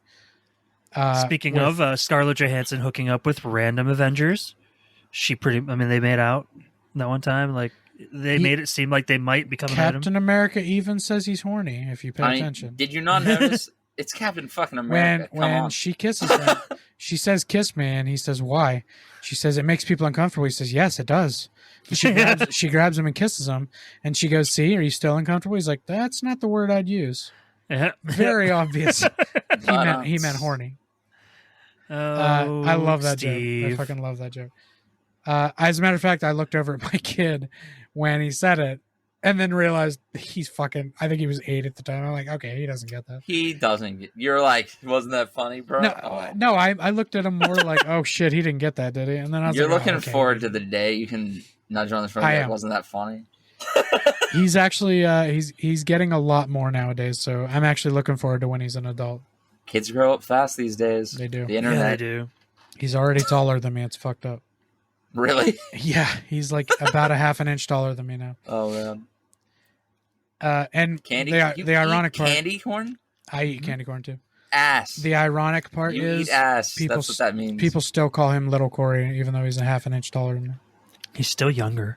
God. He'll always be Little Corey. Well, little doesn't have anything to do with age. Maybe he's gonna be a rapper someday. As a junior myself, I know what that is like, and that will be his title for the rest of his fucking day. I know. That or Junior. Yeah. All my dad's friends just called me Junior. I tried to go with the Junior thing for a little bit. It just doesn't fit him. But anyway. Today, Junior. I love, like, Robert Redford's a legend, obviously. I love that he was in this as Alexander Pierce. He kind of killed the role, actually. I knew he was evil from the first second he was on screen. He's Robert. I didn't know a whole lot about Alexander Pierce, but Robert Redford's usually. Is that Crossbones? No. That's the director of Shield. That Nick Fury goes up and sees. Okay. I need, as long as Iron Man comes by my niece's party, not a flyby. I want him to mingle. I love that line. He's Robert Redford's always been known as being like the kind of, I don't want to say douchebag, but he's in a lot of movies where he's like the sneaky asshole who you think is a good guy. Yeah, he's always an antagonist. He's very cocky. Except in romantic comedies that he's in for some reason. The random, like Overboard with Goldie Hawn and Robert Redford. See, I know movies. No, you made that up. I didn't. That's a good movie. Yeah, it's actually hilarious. I like that movie a lot. It's fucked up because he takes this girl home and she's not his girlfriend. Makes her be a mom for like weeks until she gets her memory back. Yeah, Overboard.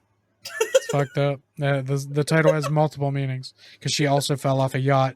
That's how she lost her memory. You know, you said except for rom-coms, but it still sounds like he's an asshole. Yep, he's still. Yeah. No. That part's played by Kurt Russell. The guy from Sky High. Yes, actually, yes. So Kurt Russell. Robert Redford plays a friend or boss or something in that movie. He's not the main guy. I know he's known for much more than just Sky High. I was just being an asshole. Captain Ron. He's Snake Plissken. Everybody knows fucking. Oh my god, Snake Plissken. That's right.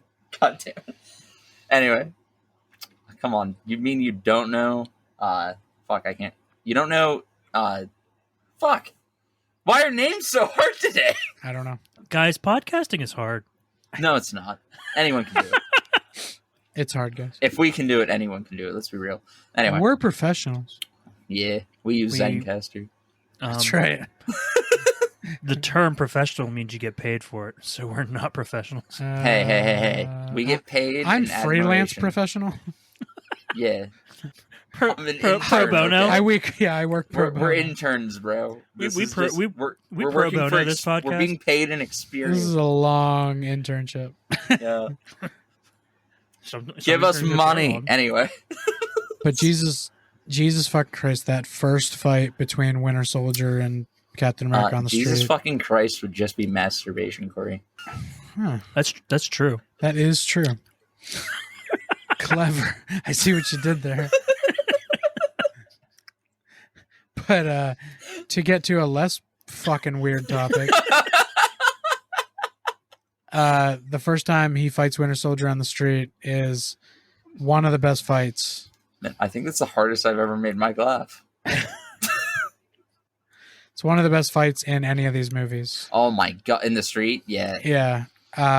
Way Steve Rogers almost gets fucked up. The way he tosses that knife to his other hand and goes at him is still one of my favorite things in the movies. Fight choreography in the Captain Americas has always been top notch, but the way they had Bucky fighting was so fucking brutal. He was an animal trying to kill. Yeah, he was a machine, and he was literally fucking going at him with the intent to kill with every blow. It was beautiful. Oh, and when he caught the shield, caught the shield and just kind of peeked over it for a couple seconds. Yeah, they continue that. Well, that was that was kind of a play at him becoming Captain America at some point. That's why after that movie came out, I waited for it for fucking years. And then they didn't pick him. No, yeah, I was upset. I was a little upset. I'm okay with after I relaxed and got over it. I'm okay with the decision. I was very mad when I saw Endgame. But, I was very upset that he was like, "No, I think you should go over there instead." I was, "No, Bucky, why?" Listen, I accepted it. Sam Wilson became a very good friend, but who's his best friend in the entire world since he was a kid? Fucking Bucky. Me? Oh. But I get why he wouldn't pick the Winter Soldier over Falcon. Falcon was Winter a much Soldier's more honorable man. Doesn't the Falcon also become Captain America at some point in the comics? Yes. Yeah, it was okay. It was just for a lot of us, we wanted Bucky. We've been waiting for it since when he held that shield like that, I was like, oh, there it is. That's symbolism. Yeah, it was like it's coming. And it turns out not to be. Yeah, I was like, God damn it. But I was like, okay, Sam's cool too. I'm okay. They did carry over when his sleeper trigger or whatever gets activated in Civil War, dude. Fucking the fight scenes in Civil War are just the same with when it comes to Bucky. They're fucking intense and they're awesome. They made him that brutal killing machine on purpose, and that's why he like lives in Wakanda. He learns to accept that fact about him. Like so, every time he fights, he's still the machine. He's not holding back. Wait, he's Bert Kreischer? Bert Kreischer. Bert Kreischer? I am the machine. Brent Kreischer? Yes. Bert Shirtless Kreischer. Well, that's why in Wakanda they rename him the White Tiger. Is it White Tiger? White Lion. I can't remember something like that. Name. Yeah, that's why they give him a more honorable name, but slightly racist. We got Black Panther versus White Tiger. Little on the nose there, guys. Yeah, but anyway, Killmonger. Oh wait, White Wolf. They call him White Wolf. White Wolf. I knew it was which is actually a sick name. White Wolf's much better than the two I said. They're way more accepting of his past and teaching him to like. It was really easy. I just looked up Bucky's name in Wakanda. Well, I honestly should have thought of that because not only have I read the comics, but Wolf makes more sense because he's like a loner. It's okay. We can't do names today. Names are really difficult. That is what Google's for. How much for your arm? Anyway, can I buy your arm? I'm getting that arm. I'm getting that arm. Bradley Cooper's Rocket's fucking amazing. Rocket's just amazing. It could have been anybody, honestly. Bradley Cooper kills it, though. I'm not saying I don't think anyone could have done it. You had to have some type of. I just meant it's hard to fuck up Rocket Raccoon. Well, yeah. Like as long as you make him a total prick, like you're good to go. Yeah. As long as you're a funny asshole. And Bradley Cooper was the right person for that part for sure. But where will he be when the laughing stops? Anyway. I'd hate to be there when the laughing stops. Oh man, we talking about Friends again? Yeah. No, but we didn't even talk about the fucking beauty that is Drax when we were talking about Guardians. Damn it. We actually did. We talked about how wrestlers. We didn't talk about his whole like literal thing, like how he takes everything so literal and how funny it is.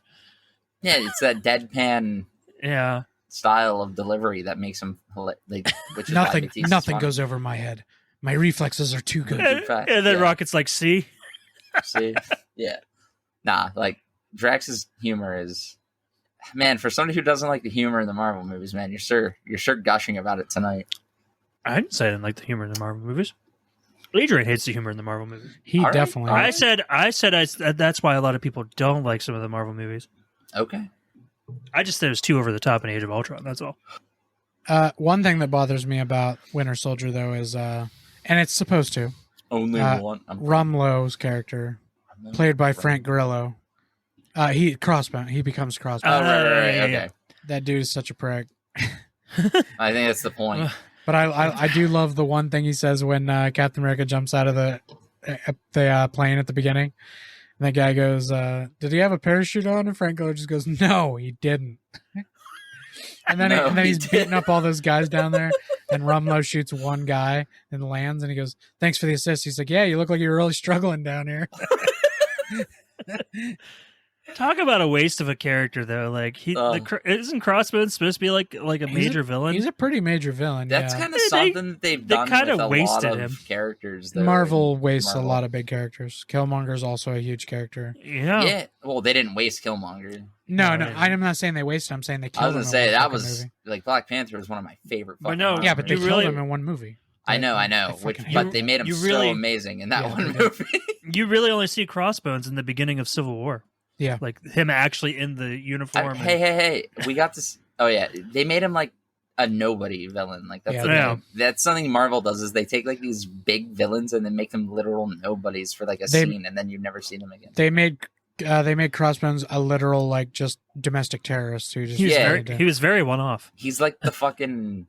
He's just like a nobody. He's like a fucking generic. It's like in the Spider-Man movies when he beats up the guys trying to rob the ATM. They're nobodies. Like that's how it felt. I love that scene.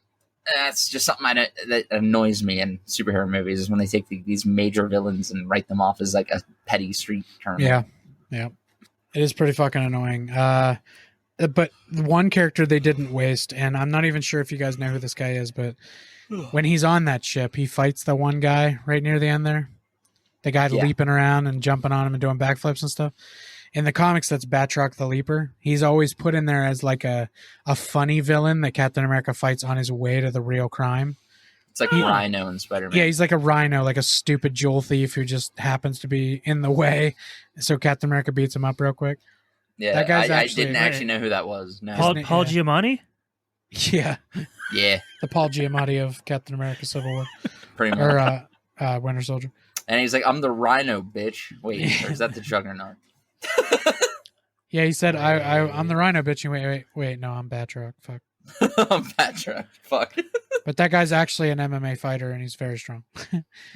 But I love the whole fight where he says, without that shield, what are you? And let's find out. He puts it down, takes the mask off, and fights that fucker. I love the backflip kick to the face, man. It's great. I like that about Captain America is like the mask, like everybody knows who he is. Yeah. Like there's no secret identity, but like his identity as Captain America and his identity is just his own self is just intertwined. So that's just all he is that one person. It's not like a separate life for him. Yeah. I also love that he doesn't really stay attached to that shield. Like in that instance, he drops it, right? And he's just like, fuck it. Yeah, let's fight without it. And in Civil War, when Tony Stark's being a little bitch, he's like, "That's my father's shield," and he's like, "Fine," and just drops it and leaves. Yeah, like he's clearly not attached to it that much. To him, like it goes all the way back to like one of the first scenes of the first Captain America when he's like gets in that alley brawl with that dude, and it's just him, his two hands, man. Like that's all. And he's holding the trash can lid. Yeah, I could do this all day. Yeah, he doesn't. And then when the shield is just a tool. When he first gets his power and he's chasing that Hydra guy, he's holding a car door like a shield. Like it's just. I know that annoyed me. Why? Remember me and Adrian talked about that. Oh yeah, in phase 1. All the wrong things you guys said about that. I'm actually glad I wasn't there for the. I would have just probably got upset. I honestly don't even remember like what we said in that episode. I might have to go back and listen to that one because I completely forget it. But. One of my favorite parts of this movie, and it was just real quick. I was the only one in the theater freaking out. I even looked around to see if anybody else was freaking out. When they take Jasper Sitwell up to the roof, and they're questioning him about what Hydra's plan is, and they say, "Who is it targeting?" And he says, "I don't know. This doctor in this place, Stephen Strange, anybody involved." When he said Stephen Strange, I leaped up out of my seat and I looked around and nobody else was reacting. I'm like, don't any of you know who the fuck Doctor Strange is? Not one comic fan in this comic movie theater? That theater was like 75% full and nobody reacted. I forgot that they name dropped Doctor Strange in that movie. Because he comes out, like, the first Doctor Strange came out not too long after that. Because we had to wait a billion years for number 2. Yeah, we didn't even, when he said that name in Winter Soldier, they hadn't even cast Doctor Strange yet. Yeah, there's just that small hint of the future. And I was so fucking excited. I'm like, I can't believe nobody reacted to that. Yeah, that's amazing. That is sad also at the same time. The next Captain America movie Doug's going to hate. Why? Because Harrison Ford's in it. Oh, Jesus. I'm going to hate Harrison Ford, yeah. I mean, that's just obvious. He sucks. It's Captain America, New World Order. Yeah. Corey, I thought you froze. Oh, yeah. You just stopped when I said Harrison Ford. That's right. Harrison Ford was, they're recasting Thunderbolt Ross as Harrison Ford. Oh, that's right. Oh, God. That's right. Oh, God. Well, let's just hope, Doug, that he's only Thunderbolt for a couple minutes and then he turns into Red Hulk. I could, that'd be fine because then it'll be somebody else. Probably. Yeah, that's probably, yeah. Oh, dude, he's not fit for that role. No, that's not really right. I'm glad you agree. I honestly don't see that. But, that's not me just hating on Harrison Ford. But, just not.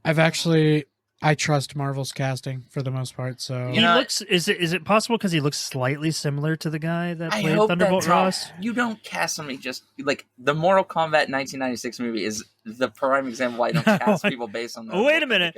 I thought you guys love that movie. I do.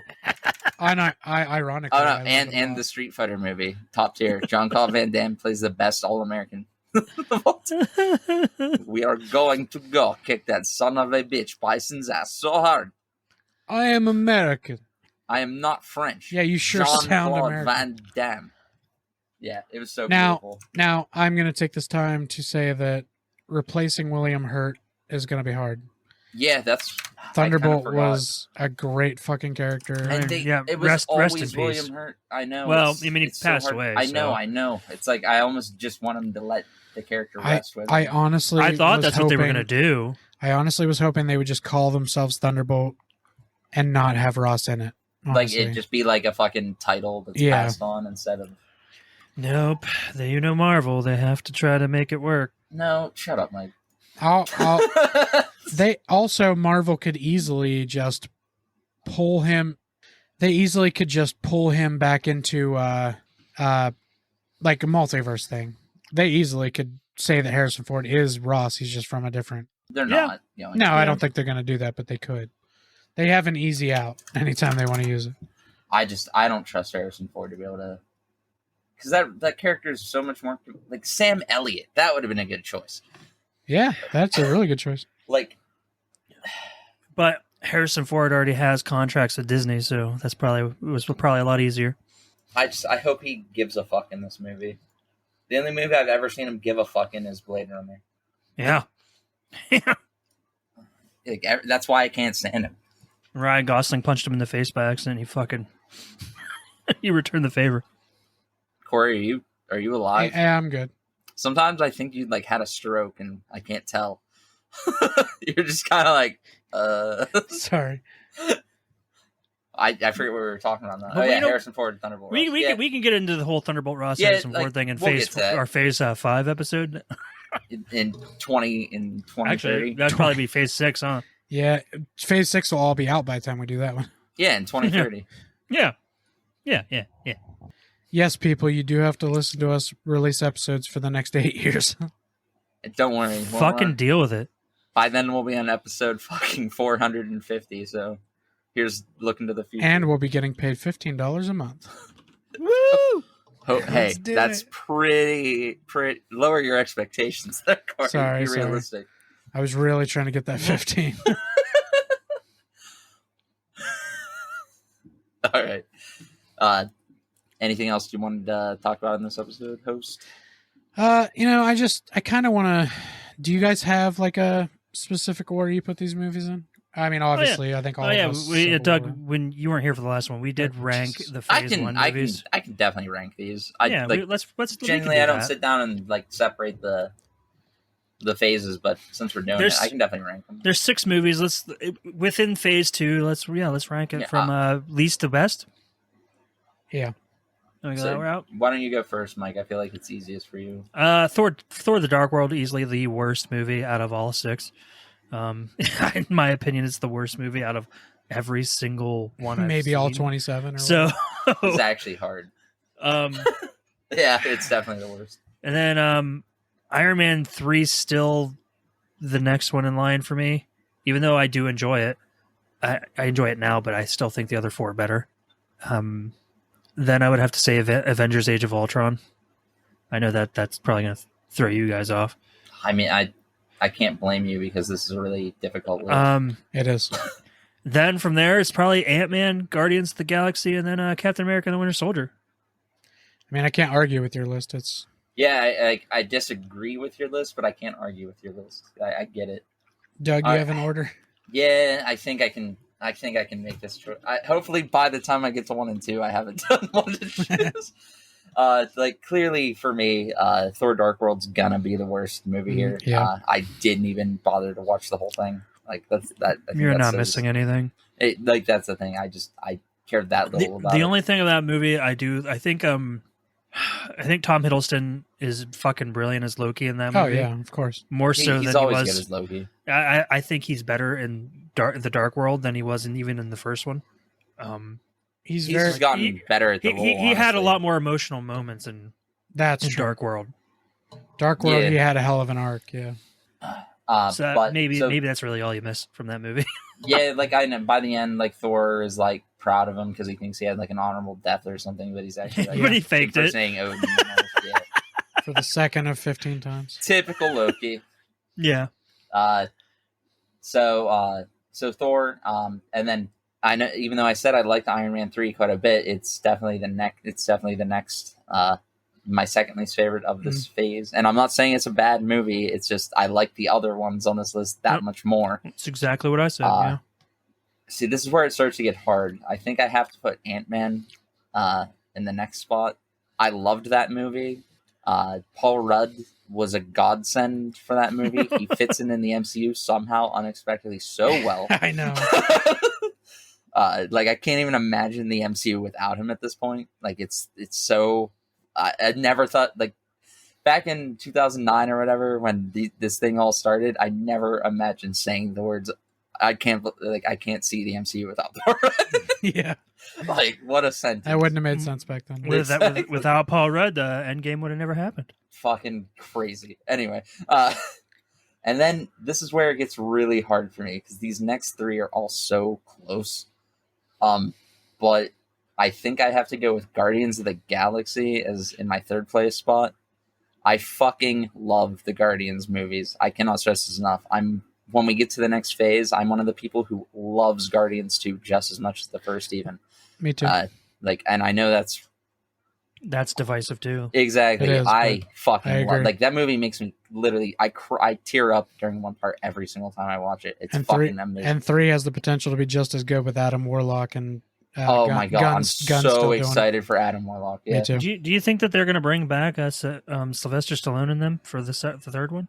That was I don't think so. They were just kind of like they were just kind of there. They were kind of like a nod to old stuff and like a passing of the guard. It was like a passing of the guard moment because Yondu was dead and it's just Peter now, whatnot. And then that one dude that's hilarious in all those movies that gets the fucking fin after Yondu does. The one guy that stuck with him. Oh, that's Sean Gunn's brother or James Gunn's brother. Yeah, that's Sean Are you serious, dude? That's James Gunn's brother. He's one of the funniest characters in the entire MCU. Sean Gunn is one of the biggest reasons James Gunn got out of that hole. He put out like a 20 Twitter explanation of his brother and how good of a person he is. That was one of the reasons Disney started looking back into James Gunn. What a good parasite. He's a great brother. You and Adrian could never. Nope. That was part of the fact that as soon as they find any of Adrian's bad tweets, I'm gonna be like, yeah, he's a prick. dude. I've been saying get rid of him for years. The fact that Batista said he would not do another movie for Without Disney if James Gunn doesn't come back. Yep.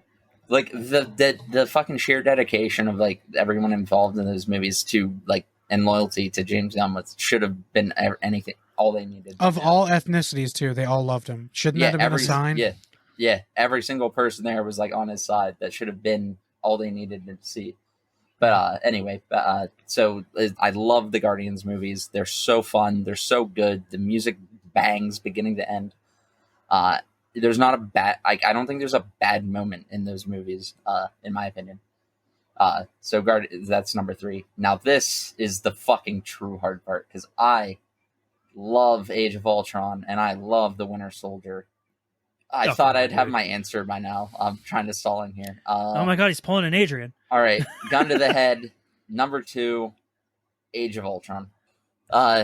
It has drawbacks. The fucking accents. The fact that Scarlet Witch and Quicksilver were just like weren't mutants, and it's not Marvel's fault because they couldn't get the rights to it. But I would have just preferred they not include for a mutants nerd. It was very noticeable they couldn't call them mutants. I know. Oh my god, it annoyed me so much. And so they just were like, and they hadn't introduced magic really yet to the universe, so they were weird about that too. They just they did it too. They dropped Scarlet Witch too soon. They did, and they fucked up Quicksilver really bad. Like I hated that version of him. But other than that, but they were major characters though, so that is a black mark on the movie for me. But I do love that movie that much that it was still in contention and above Guardians for me. But I think Winter Soldier number 1 easy. It's kind of an easy choice, I guess. It's just so clean. The Captain America movies were always my favorite of the Marvel movies, like from the beginning. That movie is perfect beginning to end. Oh yeah, just like the first one. Just like the first Captain America was the same thing, a fucking blast. Like he's fucking doing Mission Impossible explosions and motorcycle jumps and all kinds of shit. It's exciting beginning to end. It's so good. But yeah, that's my list in order. Mine's mostly exactly the same, except I'd say Thor: The Dark World for obvious reasons. Iron Man 3, even though I liked it, it's still at the bottom of this list. Ant-Man, love it, but there are 3 superior movies above it. It just got the unfortunate treatment of being in a very good phase for me. Yeah, if it was in a different phase, it could have been higher ranked. Yeah. Too bad it wasn't in phase 4. Phase 4 is incredible. And then I'd say I'm gonna skip past that because I agree. Yeah. And then I would say Age of Ultron, Guardians of the Galaxy, Winter Soldier. Okay, so you just swapped Ultron and Guardians. Yeah. I kind of thought that might be the case. Yeah. Honestly, our lists are very similar, except basically where Age of Ultron is. Yeah, yours was way low. Fuck you, Mike. Also, Phase 4 is great, and you're wrong, Mike. I'm just wait for our episode of that from that collab with Stu World Order to come out, where he says Phase 4 is stronger than Phase 1, and we were so excited. We were both so ecstatic, man. I'm just being an asshole because really the only movies I've seen in Phase 4 so far are Multiverse Madness and Spider-Man No Way Home. And they were fucking incredible. Like, they were great. The best Marvel movies. Absolutely. I agree. I know. I'm just saying. I think it's. I make the jokes Phase because 4 be the strongest phase in Marvel? I think I'm going to take the time right now. I'm trying to watch Futurama, and I'm trying to watch Futurama. Yeah, stick to Futurama. Sunny. That's the most important. So, eventually, yes, I'm going to watch those movies. I plan on it. I was never not going to watch them. It's the Guardians of the Galaxy treatment. I don't know anything about it, so I haven't had the desire to just go watch it. It's a little easier to decide to watch these movies when we're going to do an episode about it. Honestly, yes. I've actually had that same thing, where I put something off until right before we do the episode, and I'm like, all right, I'm going to watch Final Phase 7 remake. Yeah, that's I fucking knocked it out. I watched all 3 Back to the Future movies in a day and a half. I mean, I could do that any day, but I took me too long. Well, that's because I worked, Rookie. And at that time, I didn't decide to. You call off to watch those movies. Yeah, I take a sick day. I watched the first Lord of the Rings at work. That's I was gonna say. So that's no, you didn't. No, you didn't. No, you didn't. I mean, I totally didn't do that. Yeah, everybody at Mike's work that he's probably never even mentioned our podcast to. That's actually not true. I talk about it all the fucking time. Oh, dude, I tried to every new person. I was like, yo, yeah, I do podcasts. Yeah. There are some people at work that do know that I watched that movie. I was like, if you need me, just page me. I'm going to be over here. I got one person to listen to an episode, and it was about Marvel. And oh my god, Mike, they heard you say something about Doctor Strange, and they came out of the lunchroom and were like, was that guy fucking serious? I almost stopped listening to it right there, but then you came in and said, fuck you, your opinion sucks. So I kept listening. I was like, thank God. I wonder what the fuck I said about Doctor Strange. I can't remember exactly what it was. It was like... Was it our Multiverse of Madness episode? I think it might have been. Because I know that we didn't get heated when we talked about No, you said first one. It's just you said something that I was like instantly like, no, fuck that. That's fucking stupid. And he came out and he mentioned that exact part. And he was like, I'm so glad you told him he was wrong. I was like, I got a kick out of that. I was like, people do care. Yeah, I've heard from a lot of friends of mine that they either hate something one of us said, or they're yelling at me for something I said, or and then when somebody says something they don't like, and one of us actually speaks up against it, they love that. Yeah, that's what makes us work as a show, guys. I love that we all have different. Me opinions. telling you you're fucking wrong and stupid and should just go axe yourself. Mostly from the show, not from life. Well, that'll never happen. Oh. Damn it. Even though Corey has threatened to replace me with a monkey on LSD. It's true. He'd probably do fine. I think that could work. Yeah, I think so. Adrian did kind of put a good reason why there's a flaw to that plan. That's a lot of money you guys would have to be spending on LSD. Worth it. Dude, I kind of want to hang out. No, it might tear my face off. That's true. We'll just get a tiny little monkey. We're not going to get a chimpanzee. It might hump my face off. He means like Marcel. Yeah. A little capuchin. A capuchin, yeah. Okay. But we're way off topic now. Yeah. We're done. You did your list. We did our list. We're done, I think. Yeah. That's about all. That's not all I could say about Phase 2, but it is all we're going to say tonight. I think we all I'm glad Adrian wasn't here because 2 or 3 of the movies that we talked about, he probably would have shit all over. And we would have been stuck on them for 2 hours. We would have been stuck on them We would have talked about Thor Dark World for way too long. Like, I mean, it sucks. What else needs to be said? Exactly. So it's honestly, to me, the only negative spot in Phase 2. So, yeah. So I think, I honestly think these, the phases get stronger and stronger as they go. That's my personal opinion. And I know that's not I a agree. popular one because of late. But I don't care. That's my opinion. I'll never understand why people want to know the story of the movie they're about to go watch. It's like, what's the point of watching I don't either. Isn't it exciting when you haven't seen the movie already?